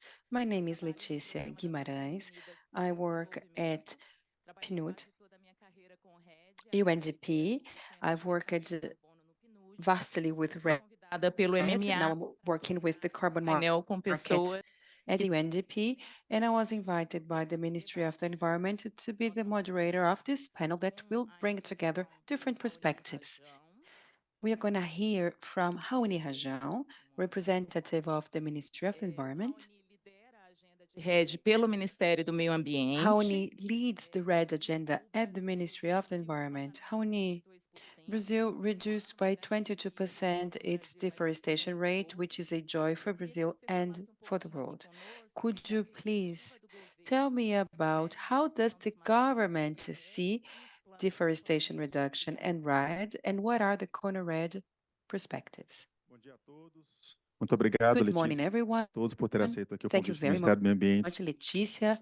Thank you né? very much for the invitation. grande desafio é que é garantir We have que o esforço de an important challenge, namely ensuring that the effort for deforestation and the very maintenance of the forest is duly compensated for. It's important to highlight that está estruturada para the Framework Convention is structured in a way that Então, a allows Convenção for Quadro the payment for environmental services when forest is maintained. é pela floresta que, According to the Framework Convention, fortunately or unfortunately, pelo que é definido pela it does Convenção not Quadro, pay for a standing forest when there is no threat. a crédito de Pursuant carbono em to the floresta Framework que Convention, there is no way we can have carbon credits based on a forest that is standing and maintained. So, taking into account this challenge and thinking about this day where deforestation will be zero, because the president has set this target, which is zero deforestation by 2030. In this a gente precisa context, there will be nothing to be reduced, therefore, no possibility of issuing de carbon carbono que é a credits. iniciativa For this né, purpose, it's necessary to forge a solution that is not set COP pelo forth presidente in Lula, the Framework Convention that will allow for the payment of the maintenance of the forest, which is very important because there is iniciativa no provision as to the issuance of carbon credits in this aspect. For now, mecanismos we para are poder fazer o pagamento allocating resources in this area, but it's very important to ensure there will be funds to maintain the forest standing and the deforestation reduction. da Letícia, de tantos negociadores que estão aqui, So I know that só Letícia has elas worked personally, viram and everybody on this panel convenção worked very também hard for the current scenario that mecanismo we have in Brazil for pagamento por the effort towards de instrumentos de não deforestation mercado. reduction, and we have a mechanism for Né? Essas payment ações, for, realmente for papel muito, environmental services né? Elas composed of donations, and these donations, they are apoiam very much important, apoiando and as they comunidades are locais, able to pequenos fund produtores, activities carried out by local communities, state ter level positivo. efforts, but mostly traditional and Desafios indigenous é que communities that are in the forefront. This is very positive. pagamentos. However, we have a challenge. When donors make the payments, internacional, o próprio mercado, ele tem buscado and engajar in this context, there is an international debate on the market. There is this para attempt to work with vou- companies, with governments, looking for funds that will feed seja a alinhado voluntary market, but a high única. integrity Então nós estamos credit com um novo desafio, por isso a palavra, that né, has maybe a harmonização single accounting. So there is this new challenge, and that's why we use the chão word harmonization. no Why? mercado, There is ele a precisa result from a payment, and this payment can be for the market or non-market, but it has to be né, harmonized convenção, overall. o Let's ponto remember de that RED, as partir set do momento que o forth by the Brasil convention, que é a entidade que oficialmente representa o it interesse de is todos os brasileiros valid frente à Convenção Quadro, from the submete moment on, uma linha a de base, country submete representing the convenção interest of the entire population a partir submits a estabelece technical document to the Framework Convention that is resultado, analyzed, né? E depois, num segundo momento, como já existe agora, no âmbito do CONA-RED, né, que é a Comissão Nacional de RED+, existe a distribuição and it sets forth a target, a ceiling, federal e que vai para os estados. E nessa distribuição, inclusive, that existe, will determine the já é uma distribution questão interna of the nossa, a gente pode benefits. existe inclusive um pagamento And in proporcional line with this a gente pode fazer distribution, internamente. Só não pode dizer we que aquele have a resultado payment that is para proportional fora. to the amount of Dando forest. aqui a However, né, a gente tem it is very important de to allow for this distribution. e não só nos adaptando, mas liderando, Once again, we have this challenge. onde And nós the precisamos challenge includes atrair the adaptation, doações, it mas of nós também precisamos engajar com qualidade, né, numa demanda de mercado cada vez maior por créditos de alta integridade, né, que respeitam as salvaguardas. also encompasses the fact that we should be a leader in this area. We should be able to raise the funds that will be necessary. Impacto na nossa And meta also, perante a contribuição de it's Paris, né, de important forma that it does not Somos impact the nacionalmente target para a we redução do desmatamento adicional have set based e com on isso our NDC e under the garantir scope of the Paris zona Agreement, do setor privado, das comunidades and we should vários atores ensure the perennity of por the isso. Amazon Fund, private funds, the assistance to local communities, and the different Raoni, stakeholders. perspectiva da importância da diversidade de fontes e também da Thank diversidade, you very much, né, Raoni, for touching upon the importance of the diversity of da sources COIAB, and para stakeholders. Now I'd like to hear from Toya, who is a conosco. representative of COIAB, the Coordination of Indigenous Organizations in the Brazilian Amazon. Povos indígenas Toya, e if you could comunidades please discuss the importance of iniciativas de rede, promoting indigenous rights como é and the rights of traditional communities in the o território. context of RED, and how can carbon-related projects impact the territory? Good morning, everyone. Meu nome é Toya Manchineri, sou coordenador-geral da COIAB. As Leticia mentioned, ela tá- my name is Toya. I'm Estado- the general coordinator at COIAB, the Coordination of Indigenous Organization in the Brazilian Amazon. Desde We are present in 9 Amazonian sobre states, and as of the RED. beginning of RED, we've been engaging in the dialogue.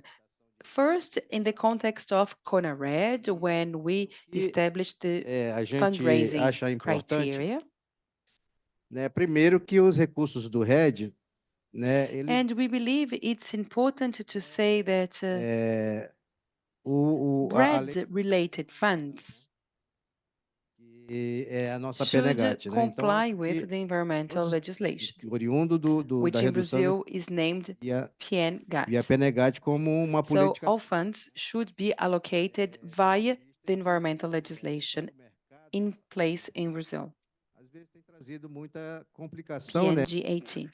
né?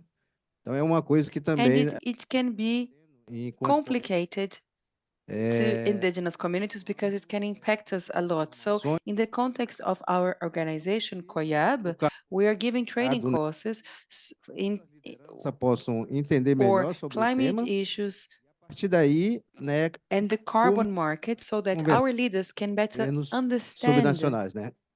Porque até hoje, mesmo sendo definido as regras, né, a gente não se vê muitas vezes nos This projetos. topic, this market, therefore, they will be to Então é melhor the projects that are funded in the context of this agreement. So we needed to be able to better understand the information, the implications, and we should benefit from ouvindo, né, as also populações, the participation in this arena because the populations should be heard. Indigenous realmente, né, communities, non-indigenous communities, and we should have access to the funds so that we can actually reinforce da permanência dos povos our indígenas dentro dos seus territórios, né? efforts, our social Porque organization, antes, né, and mainly do próprio in order to vim fortalecer isso. enable our continuation in our territory. So it's very important to bear this in mind. And there is an entire debate also in the sense that RED-related funds, RED-related resources Né? could Porque aí somehow nós estaríamos contribute contribuindo também to the demarcation of indigenous lands. são, né, This way, com relação à questão do desmatamento, né? we E aí could contribute even more to deforestation reduction, because I keep saying that when we deprecate indigenous lands, actually we are improving Brazilian compliance with the environmental legislation, because one thing leads to another. We also say Nosso olhar that principal de salvamento, vamos dizer, das questões nos territórios indígenas, né? when it comes to É REDD, muito importante, acho que fazer um mix de ações com recursos do REDD, que seja um complementador de it's várias outras ações. important to have a combination of initiatives. So REDD should be a complement of other dos povos initiatives, of indígenas, né? other actions that nós will allow indigenous people na to mão stay on dos their povos land, indígenas, né?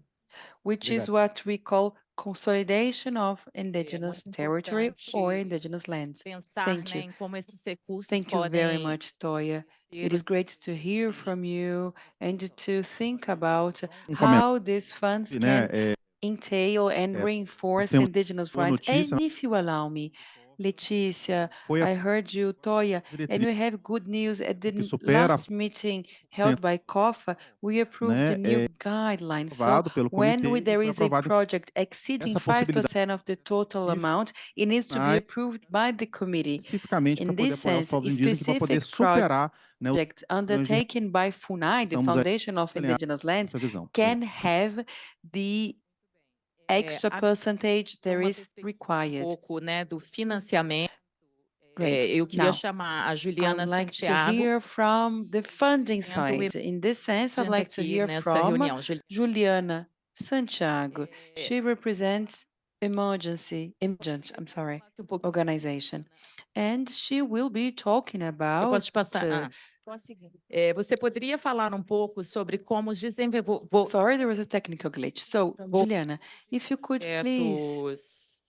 Como a Emergent representa a coalizão LEAF, que inclui muitas empresas do setor privado que estão tell interessadas us nos about the LEAF de alta integridade coordination ambiental, that includes falar pouco several dos Brazilian private companies that are interested in the environmental label. tem as Could you please touch salvaguardas, upon the demand in the private sector for high integrity recursos, credits? no And also, if you could please address the criteria for the use of funds when it comes to the credit carbon market. This is new and emergent works in this area. How can you ensure that these resources are effectively allocated to the territories and in a rapid manner, therefore contributing to deforestation reduction? Thank you. I'm taking notes because you asked a lot of questions, so I hope I won't forget anything.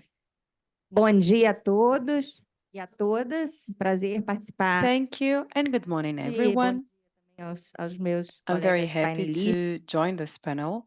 Good morning to my fellow panelists. Que é a So, organização as Leticia mentioned, I work at Emergent, the organization that coordinates the LEAF LEAF Coalition. LEAF is a public-private partnership covering 4 countries and almost 30 global companies working towards the decarbonization of their production chain. These companies have undertaken commitments and targets that are based on science, and they intended to reach zero emissions by 2050 or even before that, therefore contributing to the climate balance. However, these companies, they go further and beyond.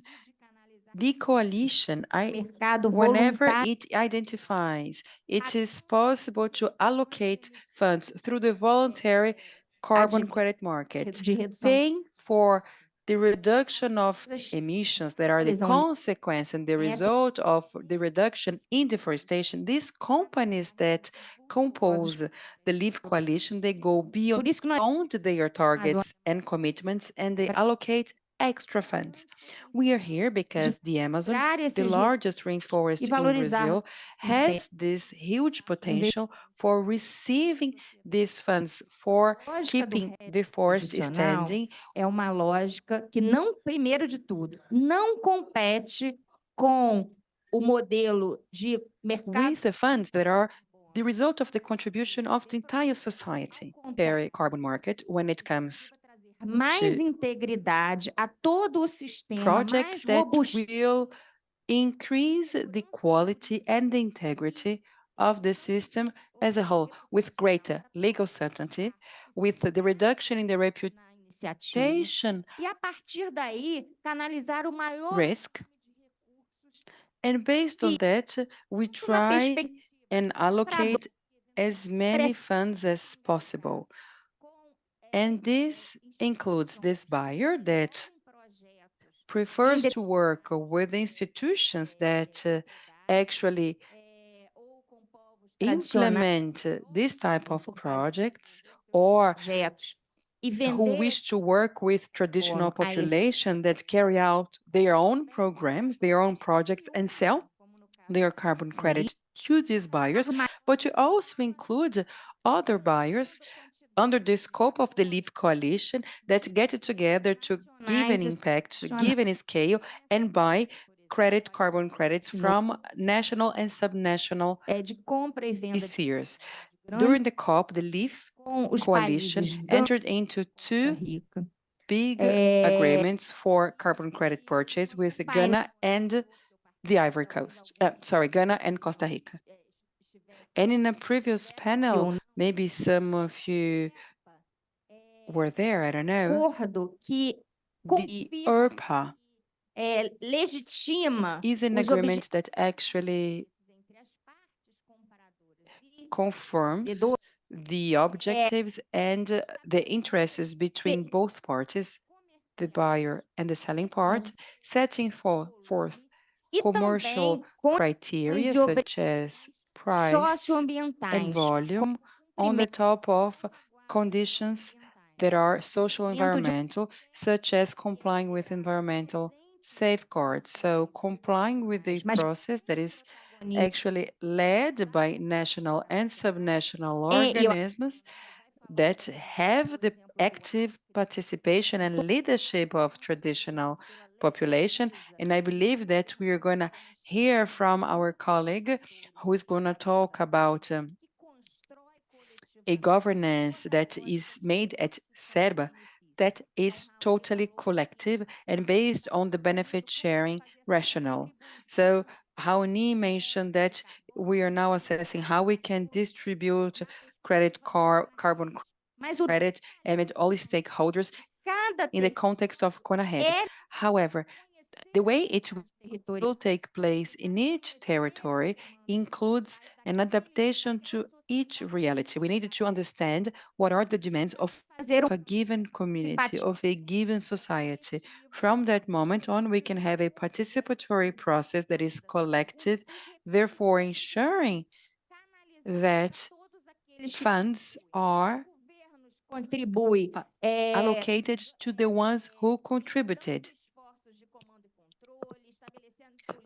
The government contributes through command and control measures, incentive policies, and programs such as the payment for environmental services programs. So the government sets forth the mechanisms that value the standing forest and sustainable production. You know, the other day we heard Apex president who described a policy that is being crafted and designed in order to support the trading of products made in the forest at the national and international level. So this set of public policies that contribute to the reduction in deforestation and that should be compensated for, should be paid for. Likewise, the indigenous communities, the local communities that work for the maintenance of the territory should also be paid for. So,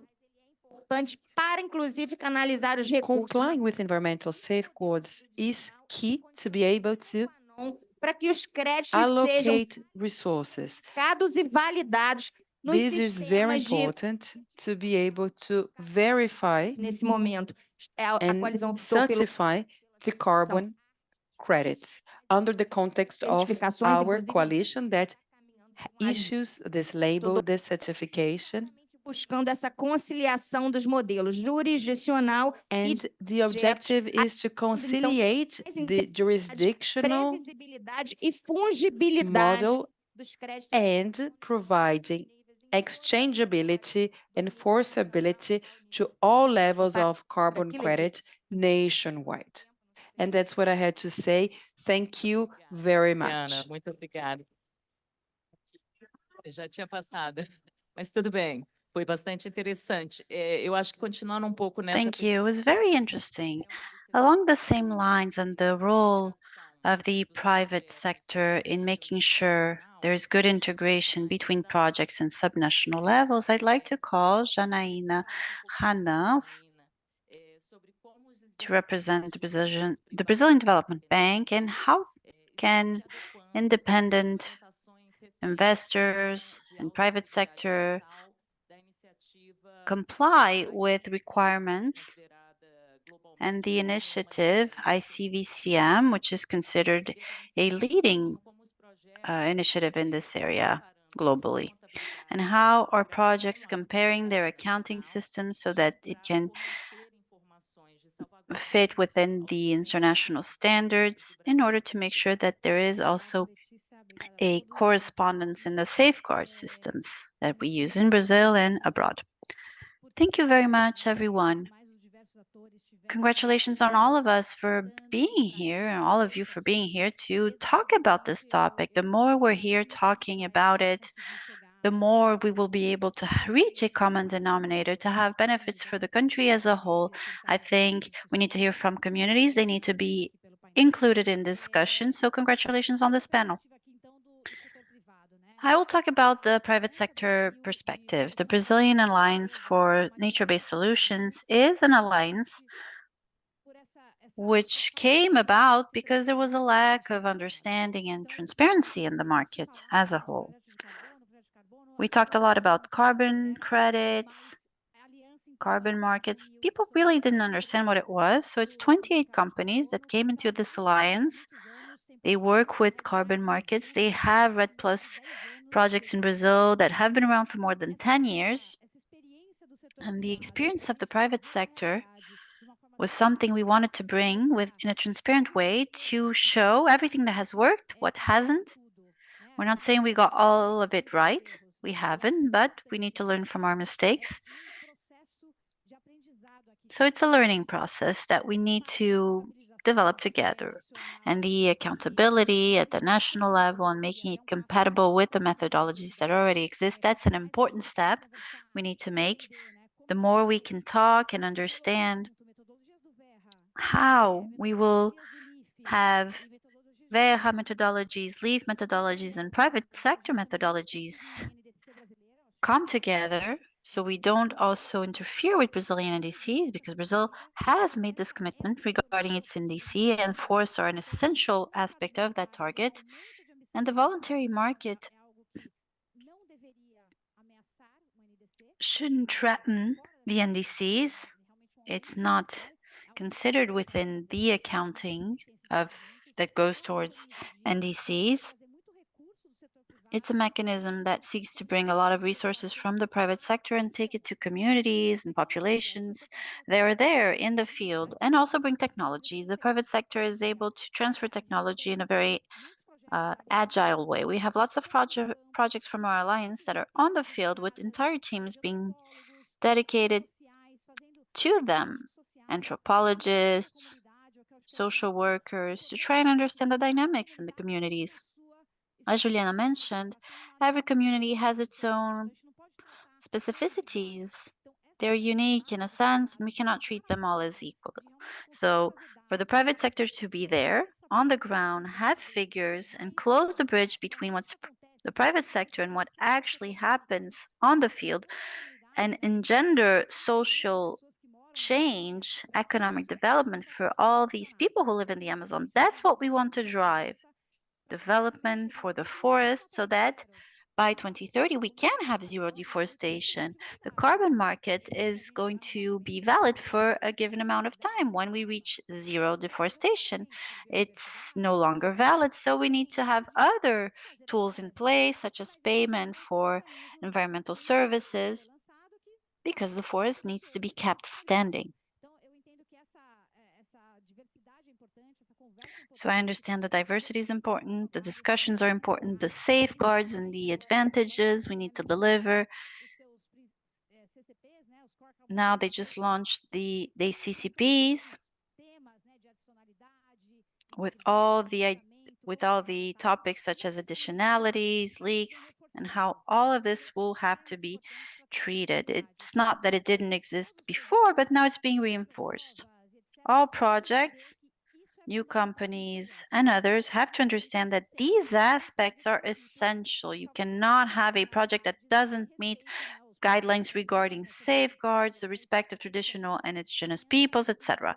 So the Alliance sees this as a very positive thing, the ICVCM, all the initiatives that are being implemented so we can have more integrity. We're working very closely with them. We provide data, and we launched a guide, a good practice guide when doing public consultation with local population. We understand that the bill that's being voted is essential for us to have the regulatory and legal framework we need in the country to comply to ICVCM, all the international standards.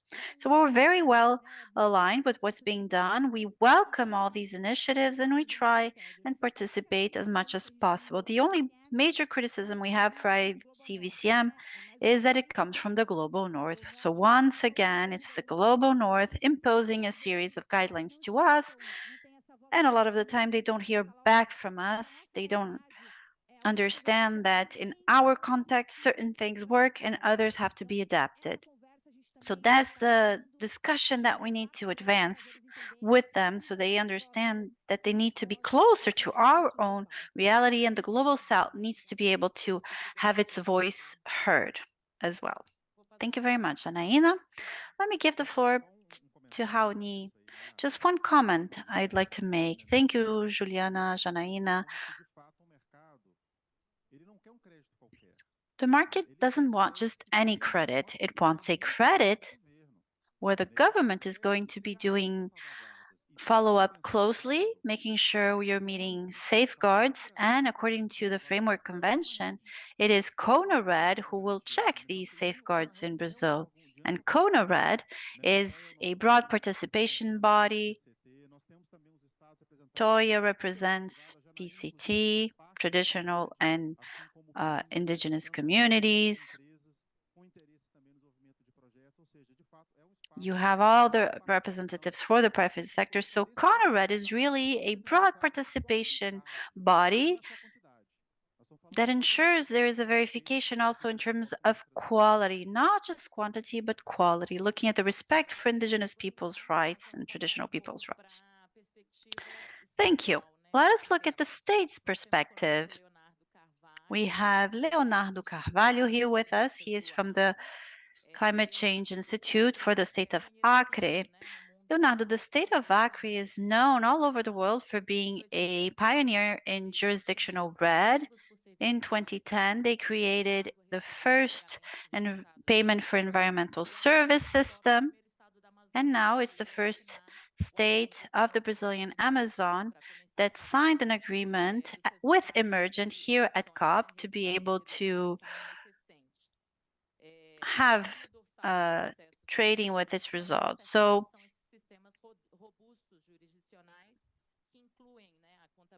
the system that's been established probably looks at the idea of accounting, accountability. Can you talk to us about 3 challenges in meeting safeguards and how the state of Acre has been dealing with these challenges? Hi, everyone.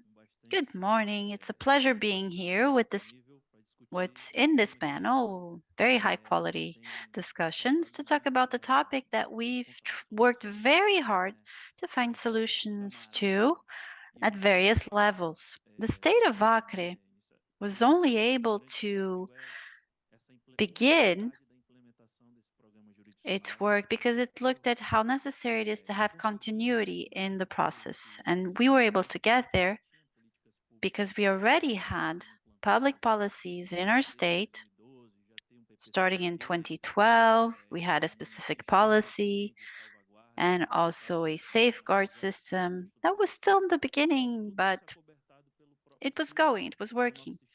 And that's what's necessary to have a legal framework that allows you to recognize these programs that look at nature-based solutions. So the first challenge is to continue and implement the jurisdictional program.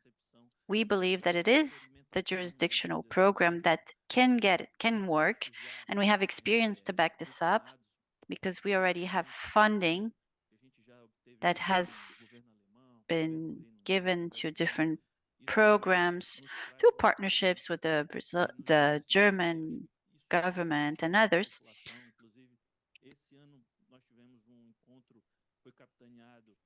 This year we had a meeting led by the Secretariat of Indigenous Peoples. It was a seminar organized with more than 200 indigenous leaders, and they talked about the jurisdictional RED program and how important it is to have effective policies. We know there are lots of difficulties and new challenges we will have to face regarding benefit distribution, values, etc. That's the first challenge. The second challenge is how can we be in compliance with all the private initiatives that already exist? The state of Acre has listed 18 initiatives that already exist in our state alone. How can we make sure that they're very well integrated in accounting terms, social terms, and environmental terms? This is key, making sure there is harmony, that we can all coexist. So in the end, we are effectively contributing to the state's goals, but also to the national goals. So we, on behalf of CONARED, or through CONARED, we talked a lot about this idea of harmony. And we try and help other states. Other states have been finding solutions for that harmonization process which needs to happen. So I think this is a common challenge we have as states, as sub-national government, to find harmony in what we're doing. And finally, the third challenge is technical aspects, making sure we have access to the more robust standards. R3, as was mentioned by Raoni, it looks very strongly at the idea of social and environmental safeguards. It's kind of, or rather, it's how the project the project or the R3 structure looks at this as being an essential factor to make sure that we're always safeguarding rights. And when we talk about these rights, it's mostly fundamental rights.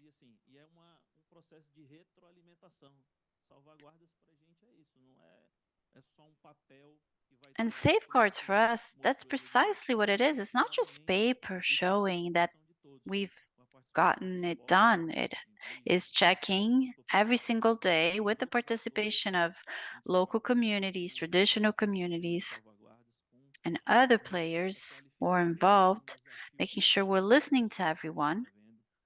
And that's a challenge that we all have. By next year, we hope to have meetings at the regional level.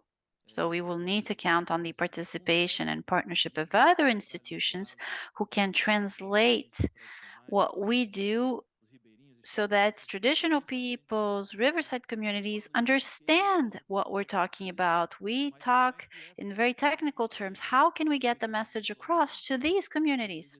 This is also very important. So those are the challenges. So maintaining a jurisdictional program that's being implemented is challenge number one, in my opinion. Harmonizing the different types of initiatives that exist is challenge number 2. And 3, making sure we respect all the safeguards criteria, which is a huge challenge if we want to have all states, and Acre specifically, well in line. so that by COP30, we can have high integrity credits available to be traded. And to have the system be very well connected so that there is constant financial flow with resources that are able to be on the ground and used by the different projects. Those are the challenges, and we're working on them. Thank you very much, Leonardo.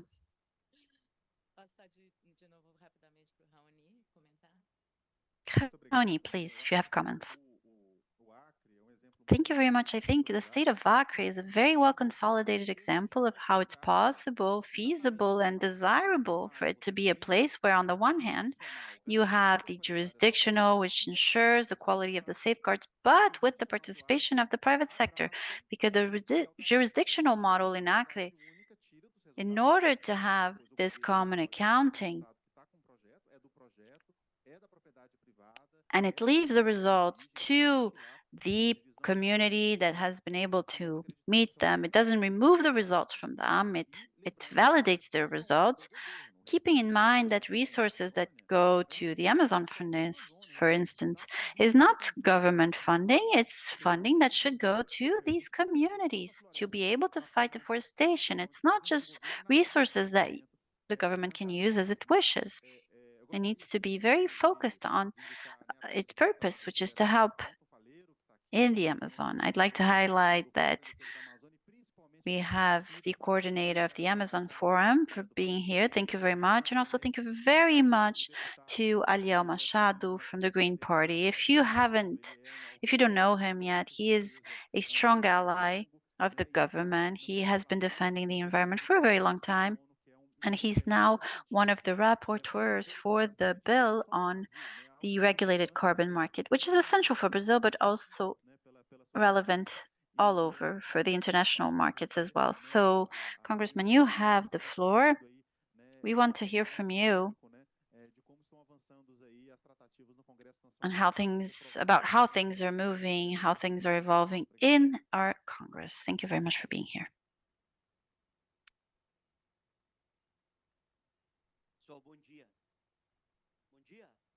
Good morning. Good morning, everyone. It's an honor, a great joy for me to be here. This table of people who are so dedicated to this topic. It's an honor to debate this topic, but also to have been chosen as rapporteur of this bill. Since I was in the student movement in Brazil, people used to say already, oh, Brazil is the country of the future, the youth is going to change the country. And I think we need to no longer talk about the future, but rather the present and the severe situation our environment is in. And for the environmental topic, and I'm going to summarize because otherwise it's going to be too long, we have a very complex project. The environmental debate for decades has been telling us of the severity of the climate situation. I'd like to thank Ayrton, who is in Parliament with me. He's a friend. Thank you very much for being here with me. When the debate started, first there was denialism. People denied, or some denied, the reality of the environmental problem we were seeing, which was already showing us that the future would be very gray, very severe. And those who believed in it said and talked about the future for their grandchildren, the future of the nation, etc. But today, no one is saying that anymore because as we speak, we see consequences since Brazil has more than 1,000 municipalities who at the same time are declaring a state of calamity. And those who suffer the most are the poorest who emit less CO2 in the atmosphere, and they're the ones suffering more from the consequences of the greenhouse gas emissions and all these emissions that we all produce. So when environmental concerns were no longer enough to solve the problem, then it's a market rationale that imposes itself, money. We need money to be able to solve the environmental issue. And today, this project is one of the aspects among all the other procedure things we need to implement to be able to reduce the climate impacts. Carbon market is just one solution, part of the solution. And so we need to talk about two aspects, the economic agenda and the environmental agenda. We need to defend the social aspects and the economic aspects alongside environmental aspects. They're very much linked and we need to understand it. Having said that, I delved into the topic, I studied it a lot, and I am convinced that now we have the opportunity of leveraging what's still lacking, what's still stuck in Brazil. And it's important to say that we have to separate a state level project with a government level project. I'm very happy with the current project that the government has. It's led by a team that's very competent, that's now helping to reduce deforestation, a group of people who are able to place Brazil back in these discussions in the international sphere, who is asking all the countries who have transactions with us to deliver on what they're doing and to send the necessary resources that our country has the right to receive, because it is up to them to pay for us to get the work done. And with 6.8 during the Paris Agreement, we made it very clear. And now let me go into the concept of REDD.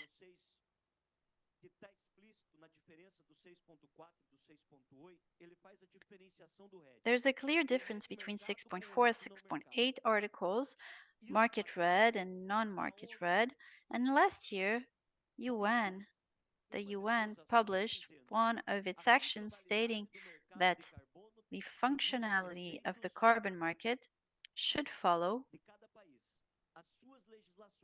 the legislation of each country. This is the best way for us to make sure that the projects have integrity, our carbon projects, that is. And the Brazilian Constitution talks about the right to property and the right to usage. And before talking about what the government has to do, what's mandatory, and actually, according to our constitution, the government has the obligation to take care of the forests, to protect them, to protect its people. This is constitutional. And I'm saying that because I am concerned about the state project, as I was mentioned, not this government, but what we need to make sure is included in our legislation so that what happened with the Yanomami people, for instance, in the previous administration, doesn't happen again. The carbon market is linked to a right to private property and usage. This is the first point for us to understand and ensure that the credits that will be traded will be high integrity. Então, importância. É por isso que eu estou melhorando o texto que veio do Senado para que a transição dentro do SBCE, do que pode receber o CRVE, tenha que ter transition of what agora. Nós não podemos could receive, should have the support from the government. Tem a premissa de controlar as comunidades. Elas têm o seu regardless of the government, it cannot control the communities because pursuant to the Constitution, pena de nós termos uma judicialização e questionamento sobre a legalidade desses créditos. Me preocupa um pouco have the funds to be allocated and used. Tratando de coisa so whatever project that will take place in their communities, in their lands, should actually be decided by the local communities. O mercado de carbono é direito the government should not have the position of the party that will be offering something. There is a constitutional federal, provision. estados, The property, the você, ownership should be tem of the direito ones who are à using the land. sua de definir esses conceitos e essas ações. So Nós temos que separar isso porque the eu tenho actions have to be preocupação muito defined by the community. And it's important ao que to nós understand that sofremos nos because últimos anos. Eu tenho uma preocupação muito grande sobre a oportunidade que nós temos nesse momento com o mercado de carbono, com os projetos que têm que receber certificação, que são auditados, que têm que ter we have consulta these projects that e que não needed são to be audited, no needed mercado to be regulado de carbono, que é outra coisa, que para receber precisa passar pelo CONARED, precisa passar para receber o CRVE pelo crivo governamental. subject to public consultation, but it does not happen indeed. Sem atrapalhar as ações And how positivas can que we os ensure governos it? dos estados fizeram, porque os governos, até eu parabenizo, Without existem the momento de positive negação e representaram and o Brasil. affirmative actions undertaken by the states, because in a moment de of lei denialism, não é um they projeto took para the tratar de uma leadership ação de and represented Brazil projeto para internationally. tratar de uma ação de Estado. É para dar as garantias independentemente de quem seja o deputado de plantão, de quem seja o presidente de plantão, de quem seja. However, actions undertaken by the government. Nesse aspecto, nós estamos trazendo sense. algumas adequações importantes quando nós garantimos na lei o conceito sobre o RED. Quando nós separamos no conceito de RED para que fique claro na lei, seguindo todas as We are ações trying to use the nacionais concept so that we can make our legislation much clearer, desses últimos so that anos, we can respeitando principalmente a Constituição brasileira. Eu repito aqui, a ONU so foi that muito we can clara comply with sabe, the Brazilian quando ela Constitution. disse da importância And the United da Nations legislação nacional, levando em consideração para was que não very haja. clear when it mentioned about Eu the posso falar um importance pouco of aqui das salvaguardas, eu posso falar aqui dos aninhamentos, eu posso comentar com vocês aqui pontualmente sobre complying with the legislation as to the property and the ownership. importante, Rajão. Eu queria agradecer this pela sua sense, competência e esse I diálogo está just wanted que a gente to say this, and o nosso I wanted tempo you to understand, to thank you mas for o texto está em construção. O texto teve diversas alterações, tanto que não teve nenhuma publicação oficial ainda. enabling this. I'm really very happy. São antigas And porque adequações you know foram that feitas pela equipe competente do Ministério do Meio Ambiente, da Fazenda. a Eu lot queria of adaptation needs to be made, and we debate que nós have very fazendo que competent debate personnel republicano, and staff é um at the debate Ministry of visando o interesse nacional, the Environment, at the Ministry of preocupado the Economy. com And os I think that resultados do nosso país. Eu posso falar aqui da dupla contagem, eu posso qualquer questionamento que se tenha aqui eu me coloco à this disposição. debate we are engaging into is a very important one. It has to happen, and we have a Uma vez, common apply with this legislation. So my time is up. I wanted to thank you once again. Thank you very much. Obrigada, deputado Aliel Machado. Interessante ouvir essa perspectiva da atrelação do Thank you very direito much, Aliel Machado. direito de carbono, porque originalmente It's interesting mesmo to see the esse ma- connection between the right to ciência property and the right relaciona to credit direito de carbon. carbono ao resultado, né? A ação que leva ao resultado. Então é interessante ver essa Credit carbon, in what cases have somehow changed the scenario. So Eu queria it can abrir, change from a one gente tem jurisdiction um to público another. bastante diverso. Eu If you vejo que o allow André me, I would like to open for questions and answers. We have a diverse audience. I see some hands raised in the audience. So if you could help me, let's listen to some of the questions. First of all, I'd like to congratulate you all for organizing this panel and for the presentations on behalf of the Ministry of the Environment. Mas eu quero pegar um gancho importante, acho que a presença I would like to thank you very much for your presence. a gente acompanha o Congresso Nacional há uns 25 anos. And Esse we talvez have seja, e para an essa MP who is the rapporteur of the environmental bill, so it's important to count on his presence. And I 50% das think that nossas this bill is very important for our climate and environmental agenda. mais It is debate important no for planeta, Brazil, né? and Então, we should take into account that 50% Valeu. of our emissions E o come senhor from também sabe deforestation. So a questão da this bill propriedade ela will é be fundamental. fundamental for our work Nossa in this area. And I diz wanted que a to propriedade tem que cumprir uma ask the função MP social. and to say to MP, O the social está property descrito o quê? a agenda ambiental, o uso adequado dos recursos naturais, e o uso adequado dos recursos naturais é ditado por is, of course, must have certain criteria and norms that should be applied to all, not only to Ou seja, então acho que o grande desafio que está em sua mão, uma grande responsabilidade, é buscar o ponto de equilíbrio entre o direito privado e o stakeholders, but also when interesse. Não adianta nada a gente sometimes we have an overlapping of interests, so we can have lots of people with payment for environmental services and the continuation of carbon. So we have this challenge, and the rapporteur has this challenge. And maybe the solution is not on the right or not on the left. We need to find a balance. So you can count on us. Rajão is very competent, and I am available. Our Minister of the Environment, she wants to talk to you here during the COP. If I may add, I think that there is a consensus on this panel. First of all, when it comes to the importance of the independence and autonomy of traditional population, so the territories, they are used by the communities, and we actually have to reinforce the independence they have. So I totally agree. The MP mentioned that, and I couldn't agree more. Another consensus we have is, well, you have a convenção, que são duas atividades. RED-related activity, so it complies with a piece of legislation. And then on the one hand, you have emission reduction or regeneration.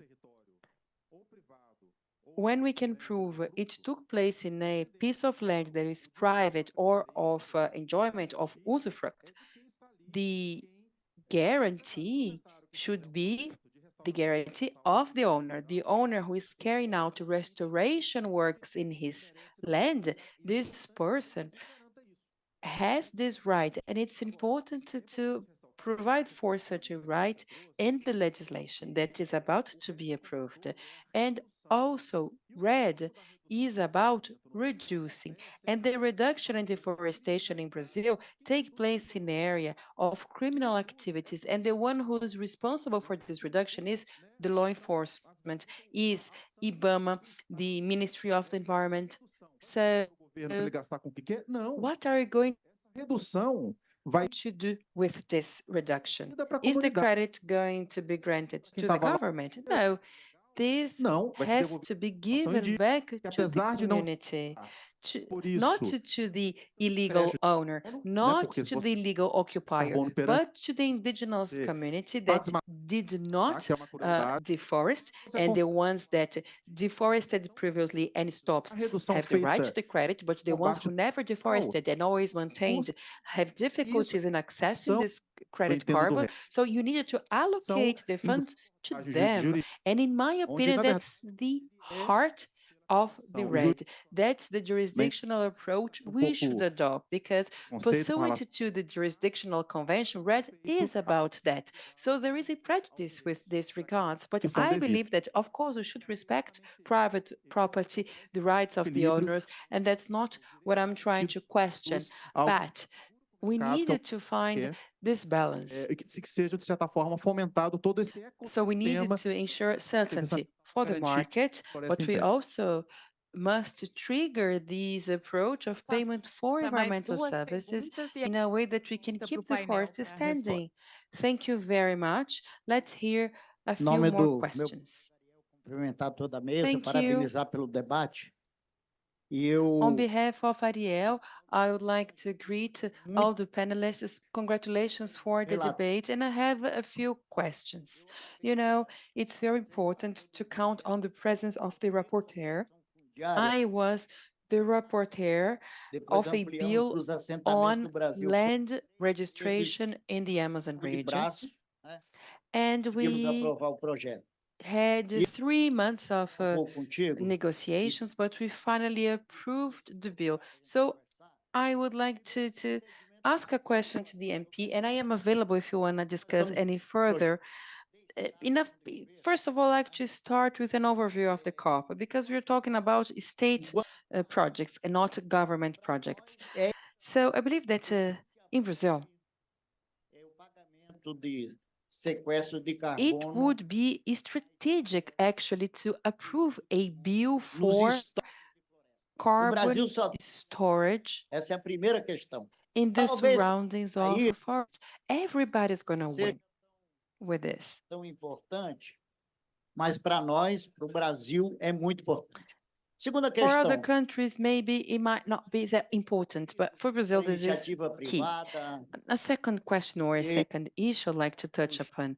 There is no não tem consensus regarding the private initiative, the rights of aqui uma lei peoples, or que vem maybe, que nós but temos, que eu vou chamar sobre I just wanted to tell you about a personal experience I had in Pará that illustrates the relationship with the André, market. nós não regulamentar os setores, o grande, Based on my experience, I believe that we needed to regulate the sectors because you have these big entrepreneurs and they are very well prepared. But when it E a comes to indigenous people, quilombola, family agriculture, the relationship shifts.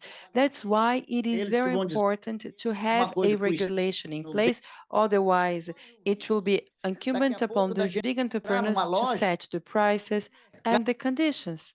And we might find ourselves in a situation ruled by sai the tudo logic eles falam, of the market, and this can regulamento be very threatening and segure, dangerous for local communities. So a regulation should take place, and this regulation shall ensure the rights and it shall also ensure the relations. That's why this bill is so relevant. Thank you very much. Altamira, Pará, mesma região lá Good do morning. deputado. My name is Marcelo Salazar from Vai Altamira. cumprimentar todo mundo aqui. Duas questões bem rápidas. On behalf of Toya, I'd like to greet everyone, and I have two questions. First, voluntário. if you could please tell me about how you can combine the jurisdictional and the carbon market. Within a same extractivist reserve or indigenous land, can you have both? And my second question, Raoni mentioned about law enforcement and the Ministry of the Environment acting in order to reduce deforestation. However, the local communities, they have their own bodies on the field. So all the time they alert, they exert pressure on the ministry. So they work very hard in order to be able to remain in their own land and to tackle all the threats they face. You have so many E aí, occupations. nessa lógica, eu tenho uma preocupação com o jurisdicional, aí queria perguntar para o Acre e Juliana, né, de como é que so many violence in the area. Sure, the funds will be allocated to traditional communities. se fica uma porcentagem que é pequena I aqui em studied the situation in the state of Acre and in Tocantins.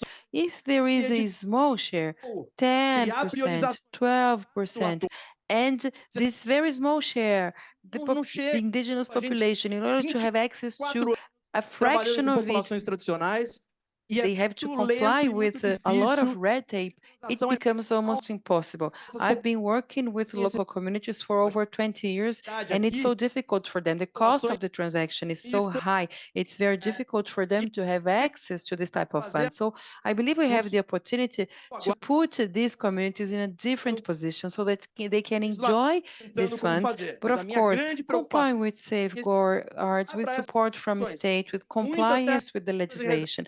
But my concern is that these funds shall be allocated to these communities. You have indigenous communities in areas of extractivism that are highly threatened and impacted, and they are fighting in order to protect the land with their own bodies. So that's the question I had, and thank you for your attention.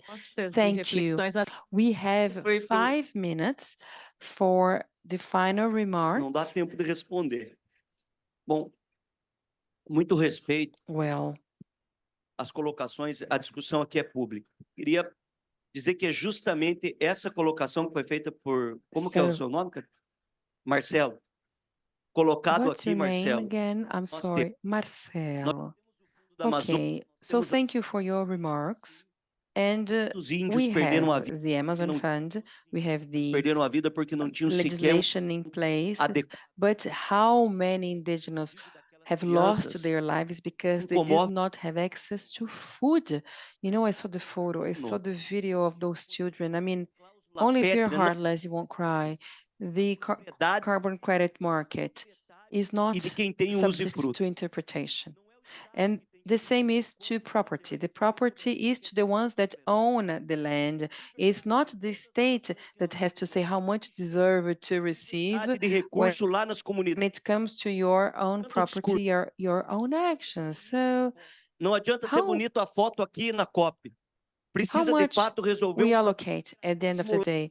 You know, we can take beautiful pictures at maiores the produtores COP, make very planeta. nice speeches, but we Criança needed to have action on the field. Although we are one of the largest producers of food in the world, we had children dying of hunger feito a in the salvaguardas forest. So that's the idea of the credit carbon market. And when it comes to safeguards, and you ask it about the possibility of having it in place in the communities, what I can say is that according to the bill, we ensure the communication with the federal government because it is a national program, it's not a state level or municipal informação sobre os level. projetos que So são the state has to be informed about the audited projects and the O ones Estado that will not que é melhor receive the CVR, the credit, without the certification from the state. So we are here talking about creating a national system without the double counting. The double counting can take place when you have one project undertaken by não one é qualquer community, outro tipo de lei. and then the owner of the land Uma asks for pedra the same constitucional sobre o credit. direito de usufruto, sobre o direito de propriedade. O tempo é escasso, eu poderia depois So, and our bill tries to deal with this question, but we can continue discussing this topic, which is very, very important. Well, I think you touched upon a very important aspect, but Reconhecido pela convenção. also we should say that RED, O desmatamento em terra indígena the é counting, só 2% it's do total. about Porque os reduction in povos se colocam o próprio deforestation. corpo na frente disso. Deforestation in Dão indigenous sangue lands pra accounts for 2% of the projeto de total, and that's carbono because indigenous people give their do own Brasil. blood to protect the nature. So if you have a carbon project for total every indigenous communities in Brazil, they will get only 2% of the total result when it comes to RED in Brazil. And then I have a question for you. Do you think indigenous people deserve only 2% of RED in Brazil? mercado. Os povos indígenas, You see, I'm talking about 1% market. do mercado e do não mercado do resto do Brasil? Sim ou não? You think that they do deserve only 2% No COFA, of the do fundo market in Brazil? de Of course projeto not. que They passa deserve way a more. ser até o dobro So do que tem no fundamento. the Amazon Fund approved a project that will allocate 5%, so 2 times more proportionally. In other words, it is only through an approach that allows the fundraising E é por isso que dentro do CONARED você tem that you can make the allocation and the distribution. In this sense, I agree with you. We should have a working group for the distribution of benefits. Personally, I believe we should have a minimum quota for the Amazon Fund, a minimum quota for a state-level approach, and this should be directly allocated to indigenous people without intermediaries. And I think we have an opportunity. And as one example, in the state of Acre, there is no issue of the jurisdictional not respecting property rights. No.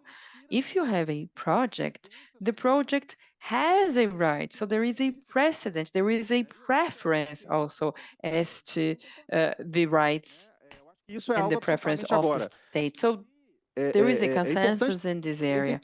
However, it is important to have this approach because the market wants a single counting.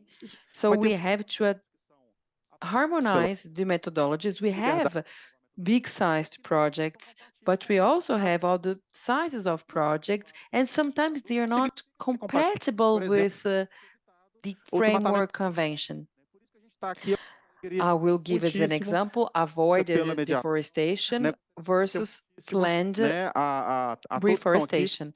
So we should find a balance, and I would like to thank you everyone, and I'll give the floor to the MP so he can make his... Eu acho que essa parte aqui que o André trouxe, né, de compatibilização, do que o governo faz e por quê, é isso que precisa fazer, essa So what compatibilização. you've mentioned of making it compatible because between what the government does, etc. This is what we mean by being compatible. If we respect the Constitution and we have these bills that make us protect them, I think the situation will be much better for all. Let me talk on behalf of a buyer which has a significant amount of resources. Today, perhaps the highest resources that we've been able to mobilize. Today, the LEAF Coalition has committed to allocating $2 billion. It's still not enough with respect to the potential Brazil has of delivering results, but it is the most money we have today. And on behalf, or if we look at the perspective of buyers, we've talked a lot about integrity. What does integrity mean aside from measuring volumes correctly, fulfilling safeguards, etc.? Integrity means that the buyer doesn't want to buy more just from projects and create these conservation islands while the forest around the area of these projects is burning, which is why we are having reallocation of capital to jurisdictional red. Why?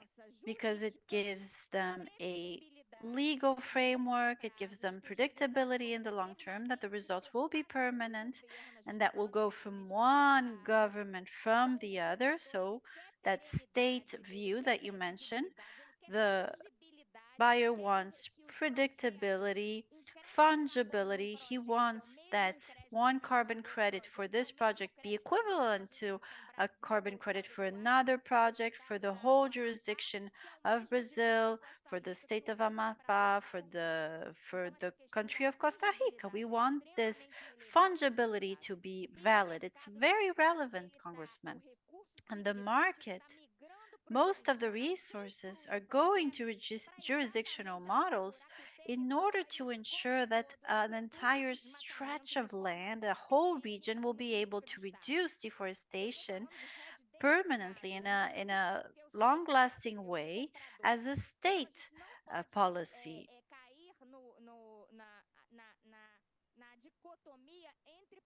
We can't have this dichotomy between projects on the one hand and jurisdictional red on the other. We need to have a state policy. We need to make sure there's harmony between the methodologies and thrive to have more capital come in. We deserve it. We are the highest, we're the biggest rainforest in the world.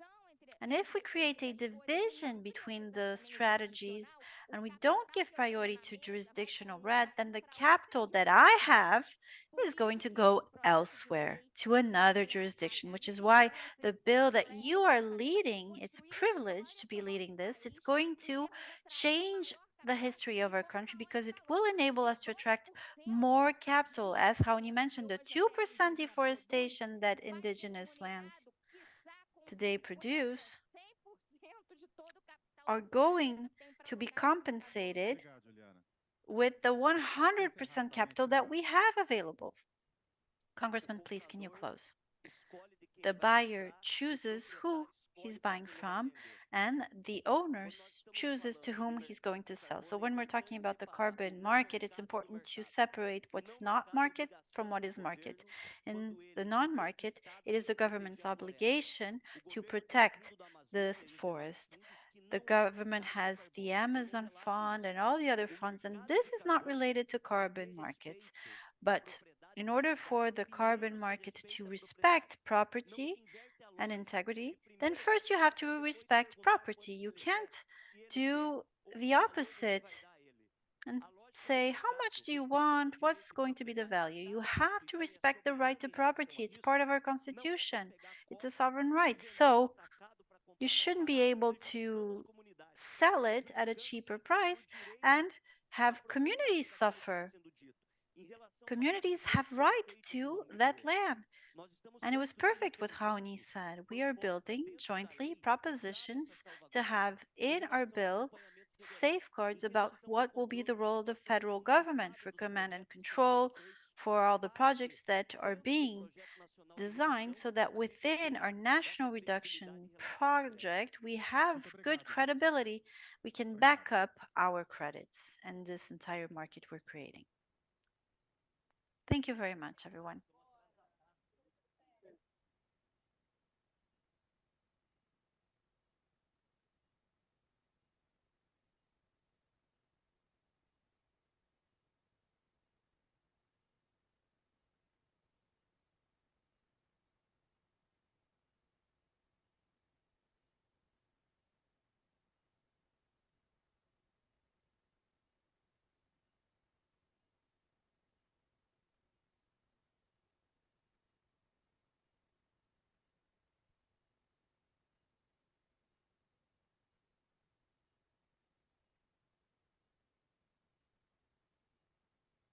É um movimento da Ancham Brasil.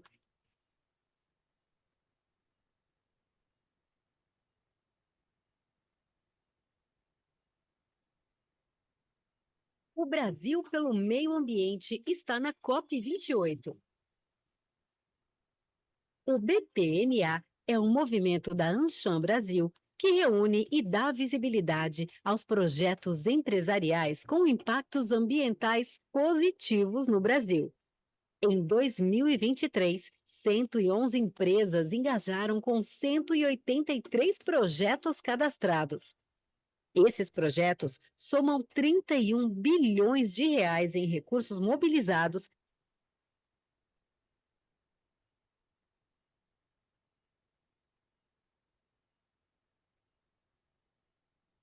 O Brasil pelo meio ambiente está na COP28. O BPMA é um movimento da Ancham Brasil que reúne e dá visibilidade aos projetos empresariais com impactos ambientais positivos no Brasil. Em 2023, 111 empresas engajaram com 183 projetos cadastrados. Esses projetos somam 31 bilhões de reais em recursos mobilizados e contribuíram para a redução de 259 milhões de toneladas de emissões de carbono equivalente. 40% dos projetos estão ligados a uma política net zero das empresas. As iniciativas registradas no BPMA passam por 3 áreas. 1. Preservação de florestas.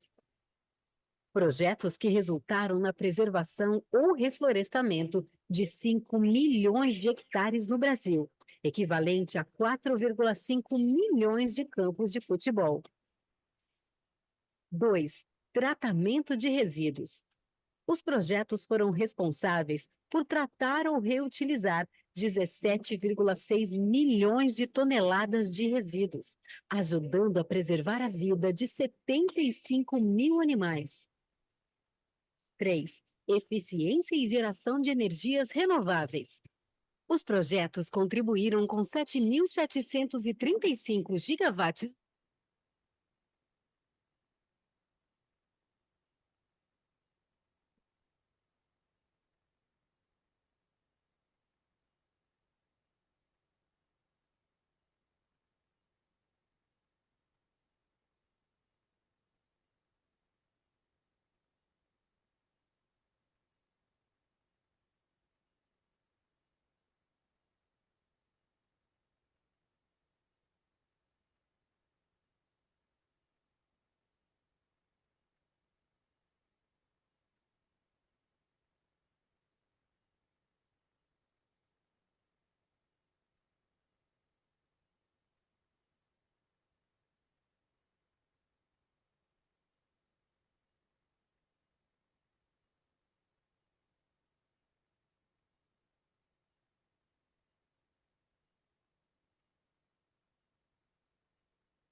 Gabriela e eu acho que a gente vou chamar primeiro o secretário, depois a gente faz a rodada com vocês.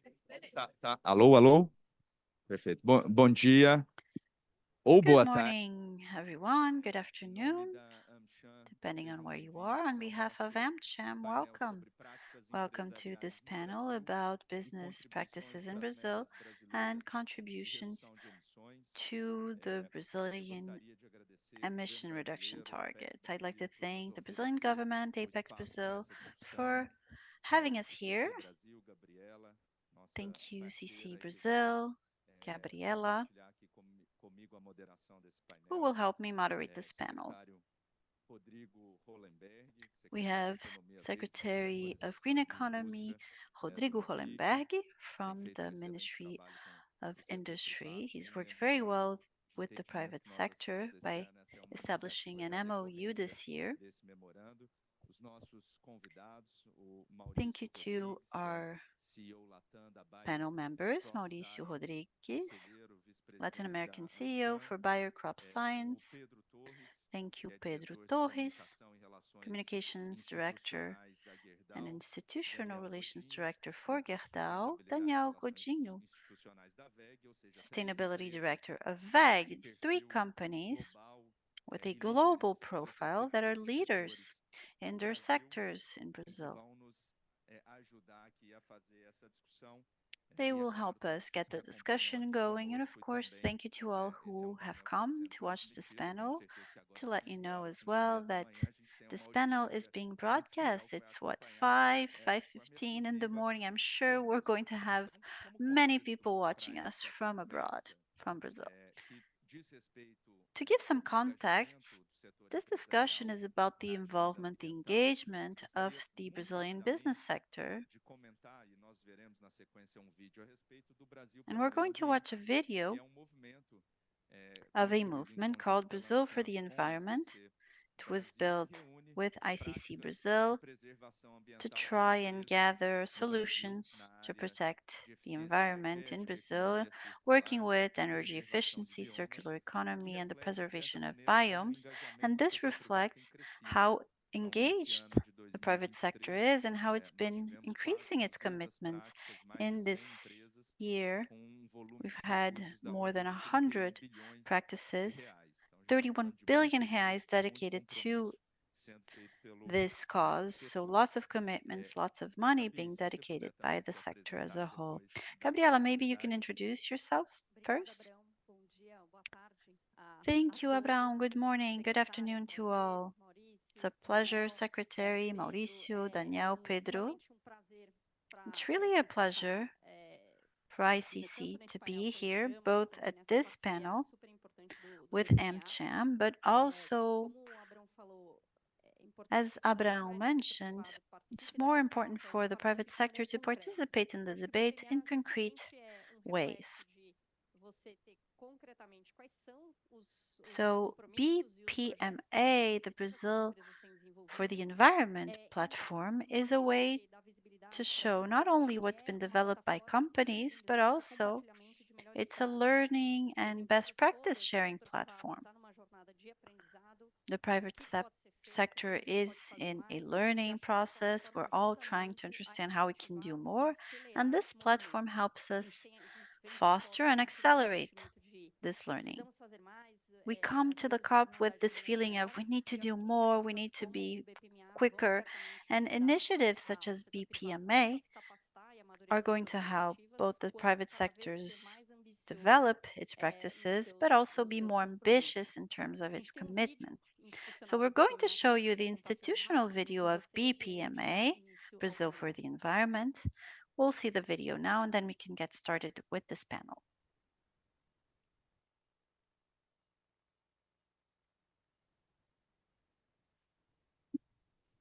O Brasil pelo Meio Ambiente está na COP28. O BPMA é um movimento da AmCham Brasil que reúne e dá visibilidade aos projetos empresariais com impactos ambientais positivos no Brasil. Em 2023, 111 empresas engajaram com 183 projetos cadastrados. Esses projetos somam 31 bilhões de reais em recursos mobilizados e contribuíram para a redução de 259 milhões de toneladas de emissões de carbono equivalente. 40% dos projetos estão ligados a uma política net zero das empresas. As iniciativas registradas no BPMA passam por 3 áreas. 1. Preservação de florestas. Projetos que resultaram na preservação ou reflorestamento de 5 milhões de hectares no Brasil, equivalente a 4,5 milhões de campos de futebol. 2. Tratamento de resíduos. Os projetos foram responsáveis por tratar ou reutilizar 17,6 milhões de toneladas de resíduos, ajudando a preservar a vida de 75 mil animais. 3. Eficiência e geração de energias renováveis. Os projetos contribuíram com 7.735 gigawatts-hora de energia limpa gerada ou otimizada, o equivalente ao consumo anual de energia do estado do Amazonas no Brasil. BPMA é o setor empresarial contribuindo para que o Brasil cumpra suas metas de carbono zero. BPMA, mais do que um movimento, um firme compromisso empresarial a favor da sustentabilidade no Brasil.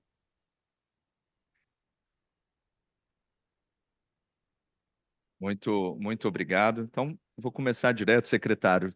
Thank you very much. Let's start with you, Secretary. We are talking about business participation, and this is just a show of the different projects that exist in Brazil. Of course, cooperation between private sector, the federal government, and these companies is essential if we want to have positive results, good results in Brazil's reduction targets. So I have a question for you. How do you assess this partnership that we've established between private and public, and where do we still need to advance to improve our results? Good morning, everyone. Thank you for the opportunity of participating in this panel. Hello, Gabriela, Mauricio, Daniel, Pedro, and all who are here to watch this session. When we joined the Ministry of Industry and Trade, and for the first time, you have a green economy secretariat within the ministry. The first guideline we received from Vice President and Minister Geraldo Alckmin was to say that whatever we were doing, we had to do it in dialogue with the productive sector. I want to emphasize 3 initiatives which show the importance of this partnership and how the partnership has contributed to advancing the debate about decarbonization in Brazil. Recently, we created a technical committee for low carbon industry. It counts on various bodies, government bodies and private entities participate in it. And the objective is to set the path we're going to choose in order to decarbonize, giving priority to the carbon intensive and energy intensive sectors. In that sense, we already have some results. Here at COP with the United Kingdom, we've signed an MOU to implement decarbonization hubs. We also established an MOU with AmCham, and I've just come from a meeting with representatives from Germany that announced 25 million euros in a public bid to discuss decarbonization in Brazil, in Brazilian industry. And we're working, and maybe we'll be able to launch it this year, a plan for new industrialization of the country that looks at bioeconomy, decarbonization, and energy transition and security.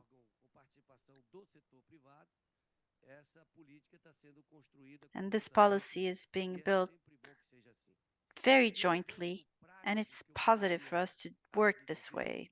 with joint efforts. One practical example, and I heard there was a heated debate in the previous panel, which is precisely about the regulation of the carbon market. When we joined the Secretariat, we heard this demand from the productive sector, and we had this guideline of Geraldo Alckmin in mind. So we started working within the ministry, looking at all the projects that were going through our National Congress. We brought together what was positive in all the projects, and we decided to have permanent consulting with CNI, the Confederation of Industries, all the federations that represent intensive industry, carbon-intensive industry. And then we started working jointly with 10 other ministries under the coordination of the Finance Ministry. And we had such a successful result that very quickly we were able to approve in Senate through a unanimous vote a text without any senator asking for it to be appreciated in the House. It went just through a commission and was approved, which means that if we do our efforts, if we join efforts, we're able to consult everyone in the process, then we're much more effective and efficient. So it's not about political parties, but rather about how we can have union, how we can have constant dialogue so that we're more efficient in our policy. We can get there faster. Let me talk to you about the offshore wind power project. We had all parties involved. The rapporteur was from one party, and we were able to approve it by all other parties, even those that are part of the opposition. So we need to be agile. If we're able to conclude the approval of the carbon market bill, the regulation for the offshore wind power, green diesel, sustainable aviation fuel, mix of ethanol in gasoline, the increase of biodiesel in fossil fuels, and all this linked to a significant reduction of deforestation, which is already happening, then, and I am very convinced about this, Brazil will be a destination, a major destination of international investment. So we cannot let this opportunity go by. We need to take advantage of it. Thank you, Secretary. So, having said that, I'd like to call our participants to also join this discussion with the first question. The environmental requirements in Brazil. All of you represent companies that are present globally, so you definitely meet the Brazilian environmental standards, but also you have to comply to those abroad. Can you give us an assessment if you compare the requirements that are in Brazil and abroad? If for those who are in Brazil and are subject to all the requirements, environmental requirements in Brazil,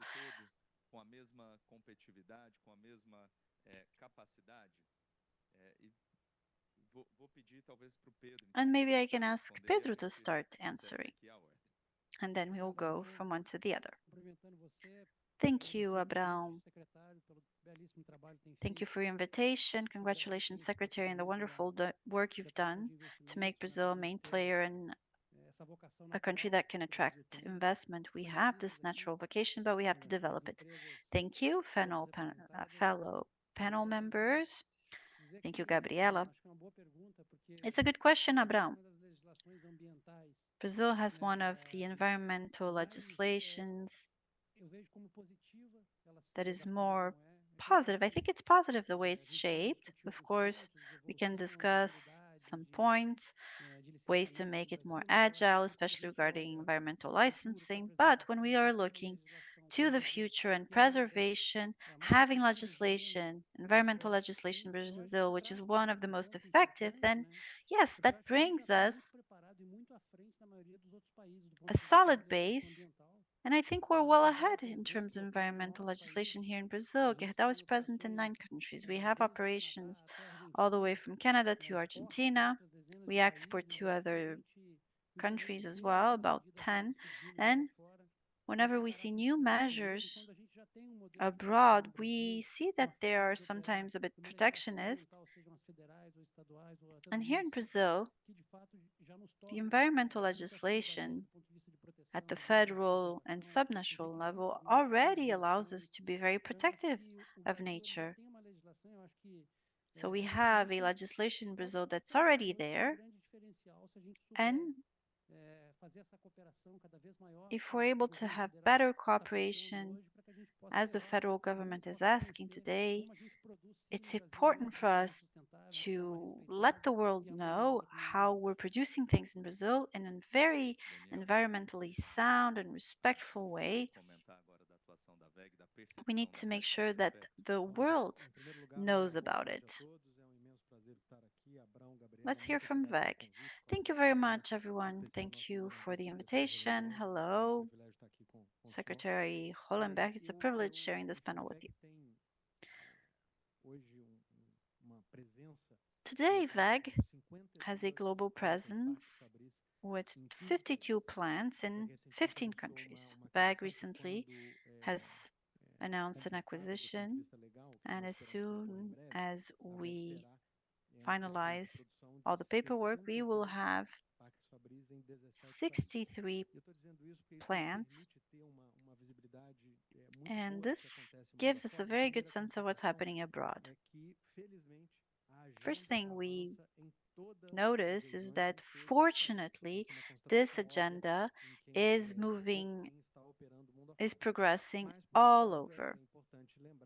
However, it's important to state that the speed and the level of assertiveness varies a lot from region to region, from country to country. So how can you as a company place yourself?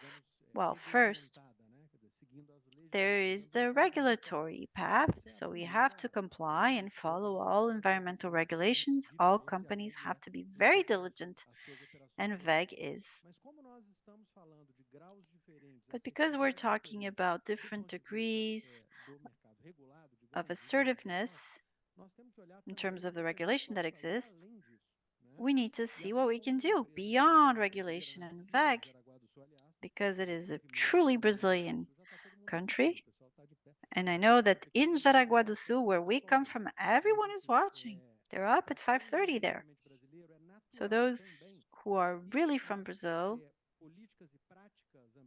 for us who are from Brazil, it's natural to start by looking at the Brazilian legislation in terms of the environment, basing our practices in this, and then taking that experience abroad. For instance, reverse logistics, we abide to all legislation that exists worldwide, but in Brazil, it began changing all the engines that go back to WEG in Brazil that we have to recover. They're recycled, and they go back to the market. This is a project we've developed in Brazil, and now it's become a Brazilian good practice that we're trying to implement abroad. Que deu dramatismo aí à sua. That's great. Okay, and we have a dramatic song in the background. So, as the CEO of a company that is very strong in the agricultural sector, this issue is certainly very important for you. Well, first of all, it is a pleasure to be here. Thank you so much for the invitation. We've been working a lot together and discussing the possibility of doing something together at the COP, so it's a great opportunity to be here. I'm learning from you. This is a privilege, so thank you so very much for the exchange. I hope I don't need to sing as well, because you see, the oldest ones will remember that there is, some jokes with relation to this, but in any case, what I'm trying to say is that based on what I heard, First of all, we should say that we have a very strong legislation, and we should better communicate indeed, because quite often there is a misinterpretation. We don't know how to communicate effectively.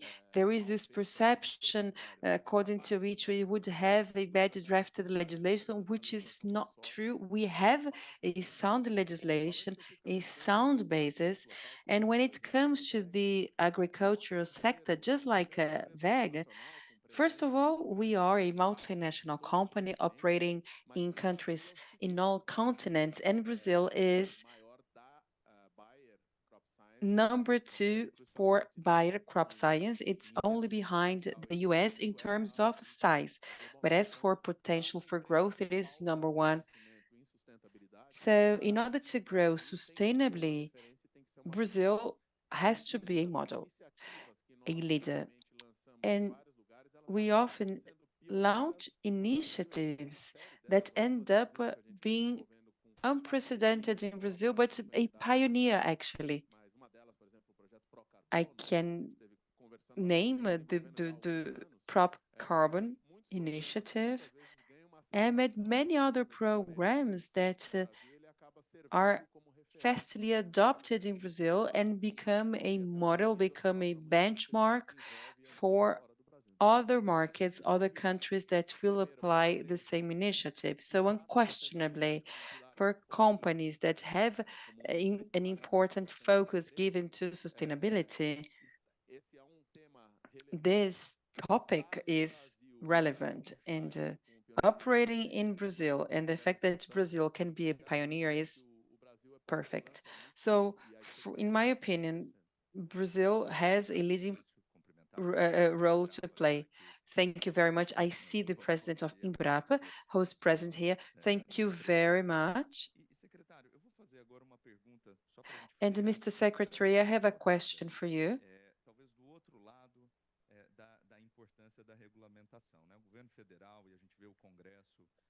If we look to regulation from a different perspective, we see that when it comes to discussing bioeconomy, renewable fuels, biofuels, having legal frameworks is essential to signal positively to the market. We can see when it comes to offshore wind energy, hydrogen, the sustainable aviation fuel. So how do you see this joint work between the government and the House of Representatives? Well, for me, this topic is very important. I see President of Embrapa, he's present here, and we are very much proud of Embrapa at Brazil. See, 46% of the Brazilian electric grid is renewable, I mean, much more than any other country in the G20 group. Our electric matrix is almost 90% renewable, so much greater than any other country in the world. So we have a preserved vegetation, native vegetation area that is huge and most certainly greater than in developed countries in the world. And this is the result of legislations, actually, incentives, programs that have been implemented, very specific incentives that were adopted. So we had an improvement and an investment in wind energy, solar energy, and this is the result of incentives. Also, the forestry code. I had the honor to be part of the drafting of this piece of legislation, which is highly state-of-the-art, highly modern, and is the result of a dialogue. As you know, our country is very diverse, with regions very different one from the other, but Brazil is today in a leading position, or at least we can take up a leading position when it comes to low carbon economy. And I believe we should reinforce this process. We've been discussing hydrogen regulation, offshore wind farms regulation, on the top of some provisions included in offshore wind power regulation. But this debate has to be democratic. All production sectors must be heard so that the society does not lose, and in order to have the right incentives for the development of the sector. And I've been saying that when we hear to the sectors, we can gather evidence. And we have these companies in emerging sectors that require for incentives. So it's important to show how the incentive will translate into certain results, because we need to show that the incentive will bring positive results. Because given the fiscal scenario we have in Brazil, it's important to think about the incentives in a very competent manner, in a very smart manner, in order to avoid any type of pressure, because the companies are under pressure already, and we wish to have the best possible results for the society as a whole, and all of this in an environment of climate change. Thank you, Mr. Secretary. It's very important to link the public and the private issues so that the incentives are effective and capable of producing the expected results. So now, if you allow me, I'd like to talk about operations. So I'll give the floor back to Pedro, and I'd like to ask you about how the sustainability target was set. What was your perspective? Gerdau has some specificities when it comes to using biomass. So have you been taking this into account in other jurisdictions or not? Or maybe if you could touch upon the lessons learned in this journey. Everybody here mentioned communication, they need to be more effective, but what have you learned in this journey undertaken by Gerdau that can be a lesson to ourselves as well? Thank you very much for your question. And I think that at Gerdau, we are in the steel industry, and the steel really needs to find new technologies. And at Gerdau, our production matrix is differentiated because we recycle a lot of scrap, 11 million tons per year. And as you mentioned, biomass is one of our raw material, 200,000 hectares of planted forest. So our production matrix has a level of emission that is below the average level globally. This is a differential, and we are expanding. We plan to expand 20% per year of our forest base. For us, there is no way back. There is no return. Probably won't be able to replace 100% of our mineral carbon coal with vegetable coal, but we can see that we comply with, we meet our targets, and we have this target with 10% until 2030. It seems low, but it seems low if we compare with other sectors. But for us, it means a huge leap, a huge effort, and we will try to reach net zero until 2050, and we have several studies, and we are going to require disruptive technologies that are not mature yet, but we are part of the movement. And if I had to share a lesson, I agree that we communicate poorly. The world doesn't know our development in this area, and Brazil produces steel with low carbon than other countries. And here, I'm not talking about Gerdau, but as the country as a whole, with a good quality metal, with lower emissions as compared to other companies operating in the sector. So I think it's important to communicate to further stimulate actually this type of activity. Yes, indeed, it is a challenge. And I believe that we can work together in order to improve and integrate our communication. And that now Vega is a Brazilian company, renewable activity, which is wonderful. So Brazilian companies have a differential, a competitive advantage. So you are giving importance to sustainability. How do you assess your targets? How do you set them? And what are some lessons learned? Well,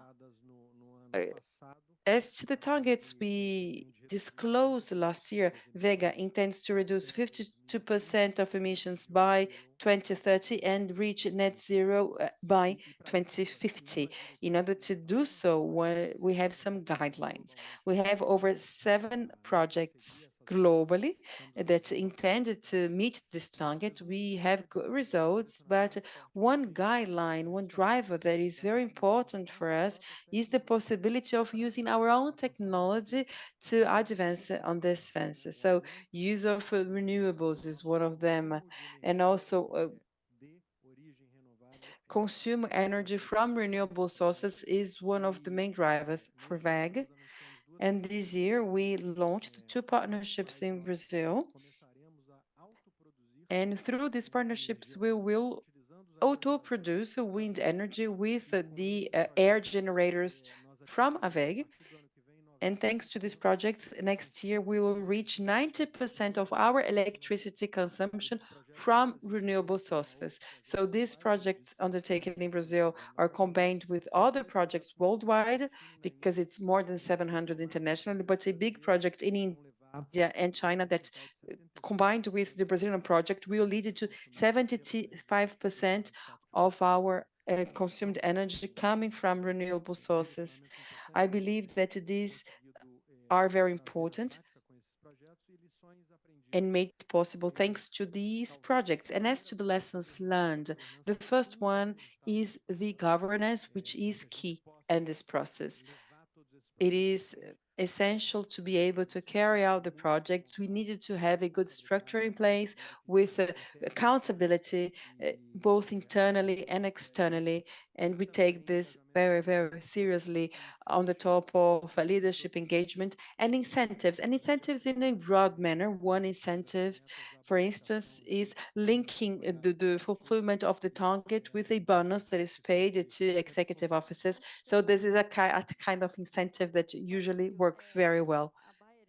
Mauricio Bayer is widely known. It is a company that operates in Brazil for decades. I was present at the launch of Pro Carbon, and I would like to congratulate you for this. It is amazing to see the work carried out by Brazil together with Embrapa, and very few companies have examples in this sense. And if you could please tell me more about this, the seus fact parceiros that para trazer o setor your company inteiro. invests large Como que vocês, dentro do Brasil, pensaram as metas? in this area, and you work together with.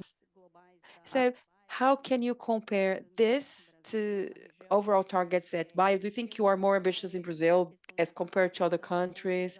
And if you could share another lesson that is not related to communication, but something different where you saw you had to improve? Great question. First of all, as you mentioned, our communication included targets such as the 2030 that is not so different from other targets. But if I was going to mention something more specific, such as the reuse of chemical products and so on and so forth, like reducing by 30% the use of chemical products, is an example, but maybe something that would reply to your question is the fact that one of our targets, one of 2030 target, is to attain 1 million of small-sized agricultures that we call smallholders. And this, considering that you have 500 million. Chegar a 20% desse número global, hoje nós estamos mais ou menos em 50% disso. A América Latina não é o principal fonte, nós vamos. Smallholders in the world. So our ambition in Brazil. Globalmente, principalmente. And this will account for 5%, but globally, when you compare to Africa and other countries, we have an important impact. And the fact that we have these smallholders engaged is very important because they can have a strong impact in terms of food security and related areas. So this focus on smallholders is a very important aspect of our policy. And another aspect, some people are unaware of it.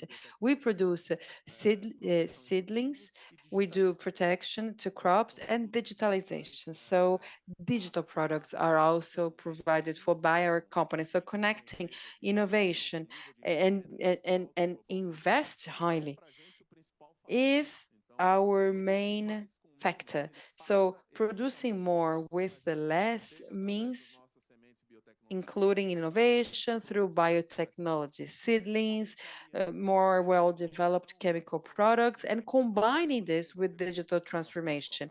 You mentioned a few programs such as the ProCarbon. This is only possible thanks to the database that I can rely on and that allows me to take more effective and evidence-based decision. So it is important to combine product innovation with data collection, which translates into more effectiveness because we've always been very good in products, but now we want to be very good in solutions as well. So I believe that this is a very important factor.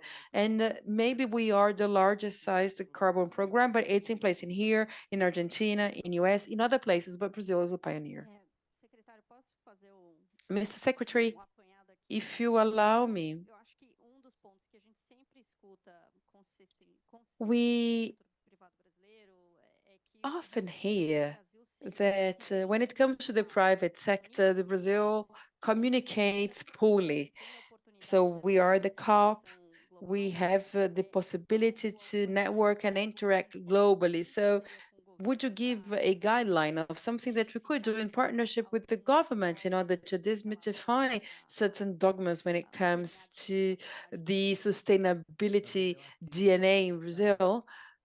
Well, Gabriela, I think we are working in telepathic manner because hadn't you asked this question, I would touch upon this topic because today in the morning during the first panel, this was approached by some of our representatives.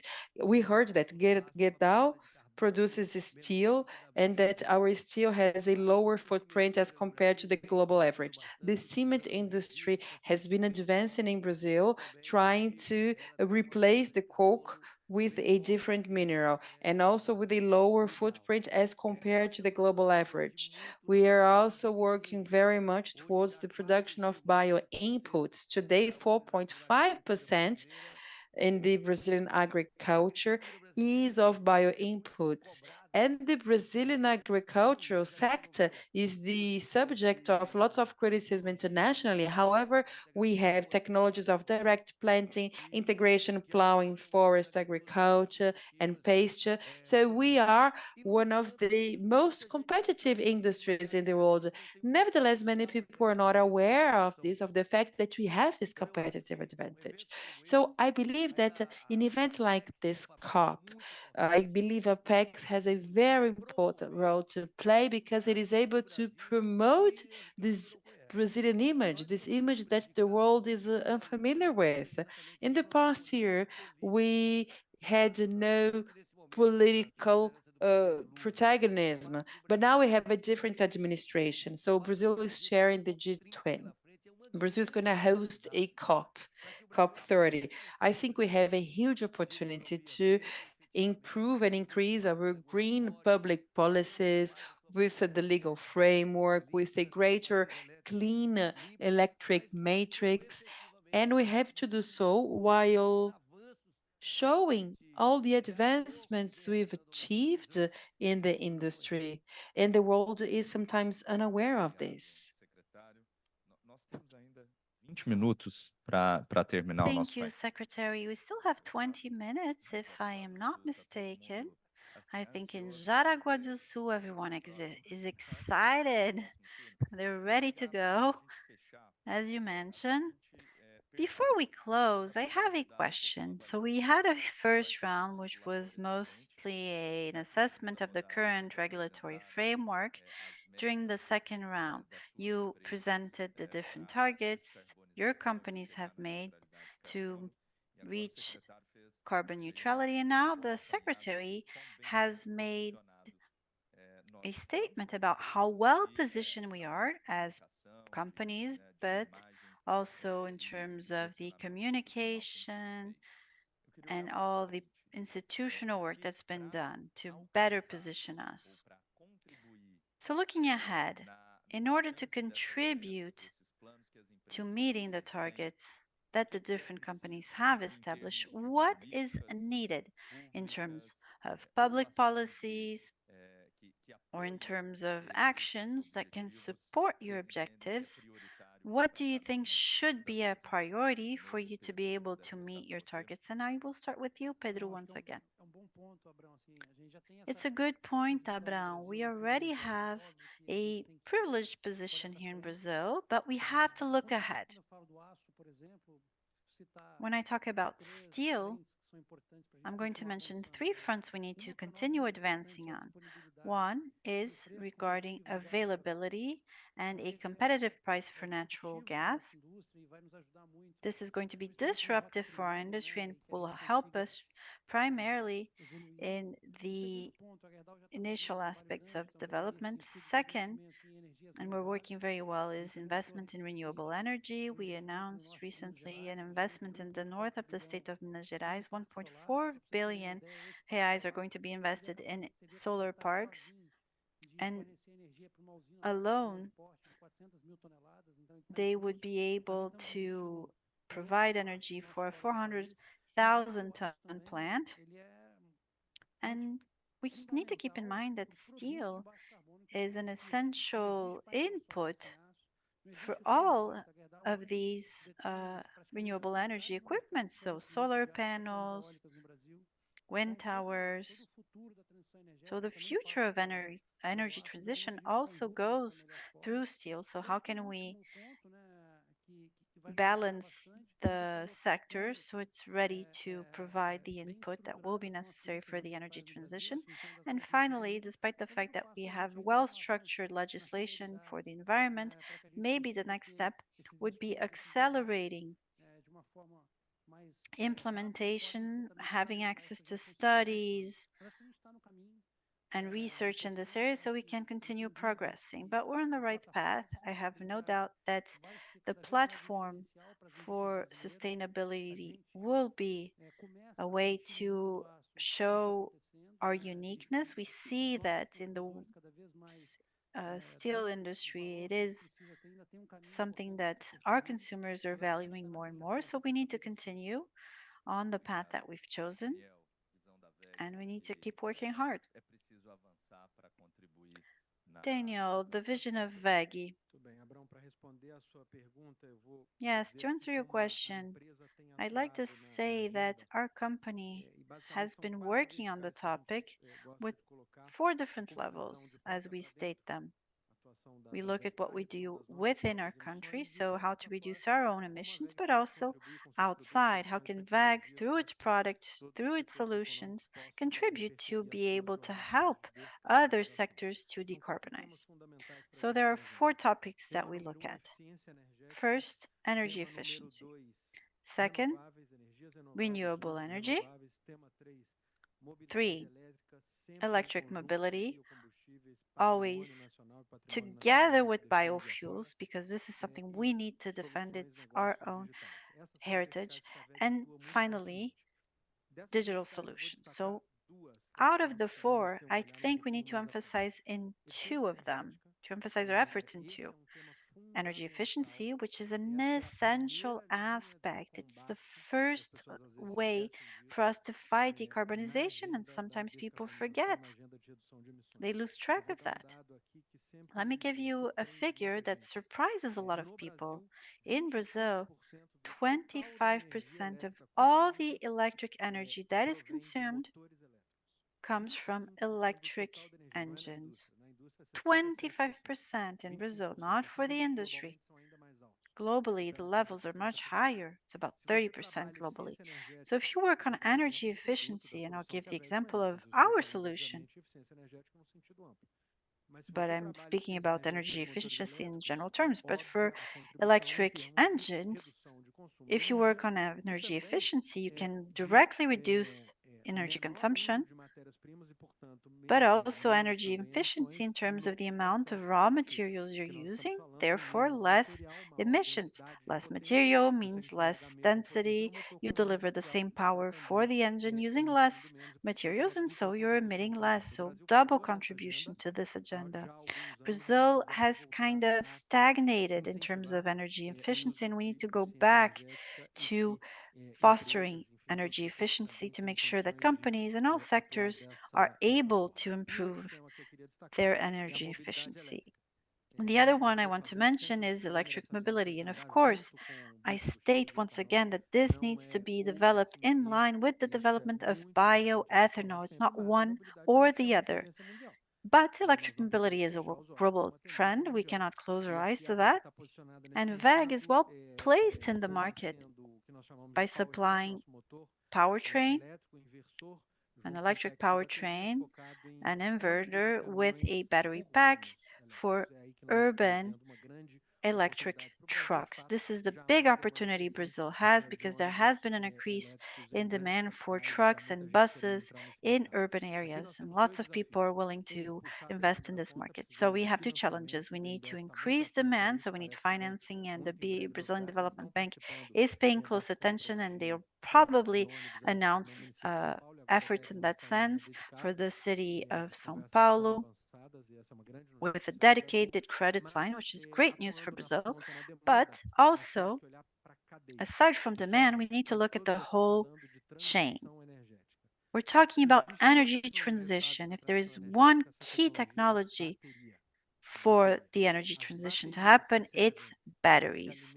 The batteries that are in the electric vehicles, whether heavy or small vehicles, are the same that are used in battery energy storage systems, BEVs, and basically they just allow for intermittent renewable energy to be more present, to make them more stable and allow an increase of these renewables that are about 30% and have a potential to go up to 70% globally. So batteries and developing that technology is at the center of the energy transition that we want. And of course, it's no coincidence that the entire world is trying to define very bold public policies to be able to develop the technology. If we have the technology for batteries, we will have more efficiency and we will have more capabilities to be able to have the two meet. Finally, Mauricio, your position. Eu acho que até estava ouvindo com relação ao que a gente tem feito da porta para dentro. Acho que a gente vem regarding what's being done within the company, we're working with lots of companies about reducing our own emissions. And maybe you mentioned something that we should develop as well. Internally, we've been doing lots of work to reduce emissions, and I think we've worked rather well. But now, speaking about our impact outside, I think the two demands that we've been working strongly on are first infrastructure. As I mentioned, regarding digitalization, it's very important for us. And one of the main challenges we have today is how can you have infrastructure to ensure digitalization in the rural areas? This is the most difficult part. So we're working with lots of associations to try somehow and improve this technology and this availability in rural areas. And the second aspect is regulation. Carbon market regulation is an important aspect. I talked to Vice President Alckmin this year. We gave him some ideas, and I'm sure it's probably discussed, and it's part of what the Secretary has brought. So the government is open, is listening to society, because the private sector is a main player. It tends to go and seek the government and provide suggestions, and this partnership is essential, and I think we've advanced very well on that topic. And a third aspect, which is fundamental, is collaboration. having a company such as Embrapa, the rural research company. Let me comment back to the carbon market project.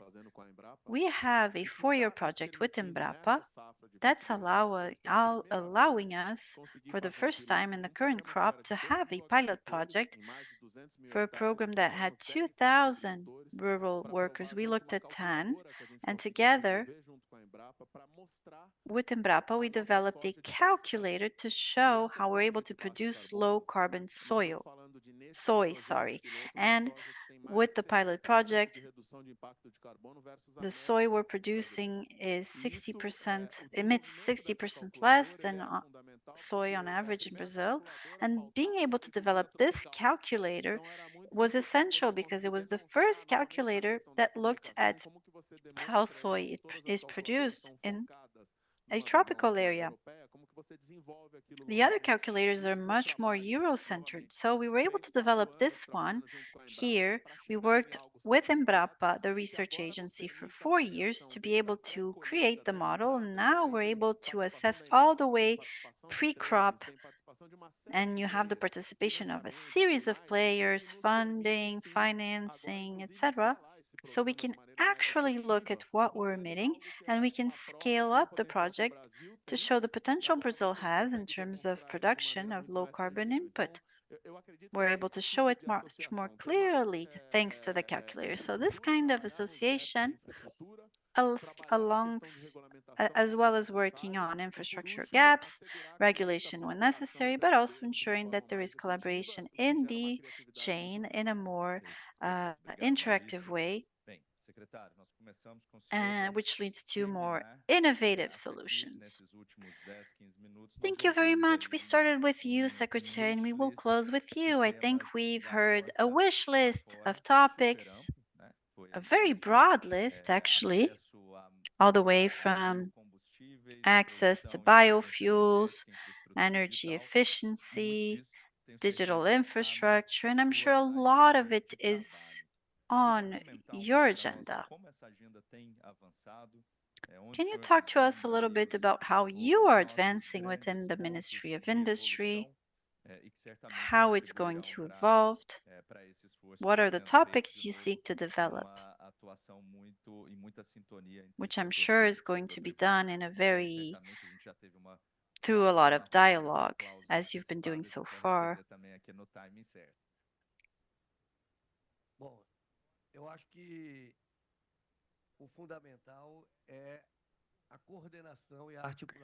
I think what's essential is coordination and networking. It's very positive within the government to have this topic be present in the agenda of various ministries. But of course, this brings with it a challenge in terms of coordination.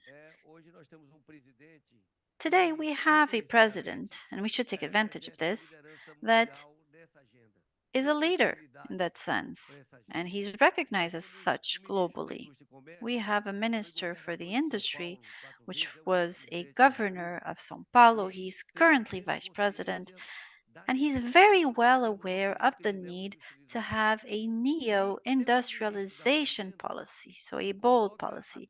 And we have a Minister of Economy who looks at an ecological transition as a prioritary economic policy after he's gotten done with the first 2 priorities he had before. So if we're able to coordinate all these actions within the government, always in connection with the private sector, then Brazil will be able to make huge strides and advance to effectively lead and establish a bioeconomy, a green economy that works.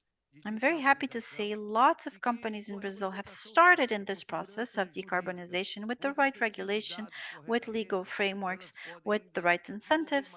I think they can develop even more and drive the green economy agenda in Brazil. And I'm very optimistic about this. Thank you, Secretary. I think we had a very productive morning.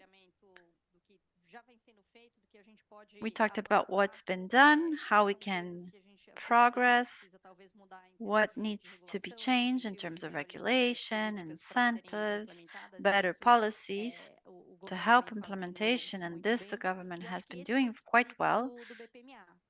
And this is the spirit of BPMA, the Brazil for the Environment platform. We want to have a place to show the projects we are backing, the projects we believe in, and in order to accelerate. When we come to COPs like this one, we are often frustrated because we see that we need to move faster. So working with the private sector, maybe we can get there, taking advantage of the political arena, the fact that we will have the G20 presidency, BRIC presidency, COP30, so we will have opportunities to show our leadership and let's hope we can take advantage of it. Thank you all very much, Abraão, Mauricio, Pedro, Daniel, and Secretary Rodrigo. Let's hope we can continue developing these important projects. And if you still haven't had a look at it, please make sure you're going to our website, BPMA, for the project so you can get to know a little bit more about it. Thank you very much.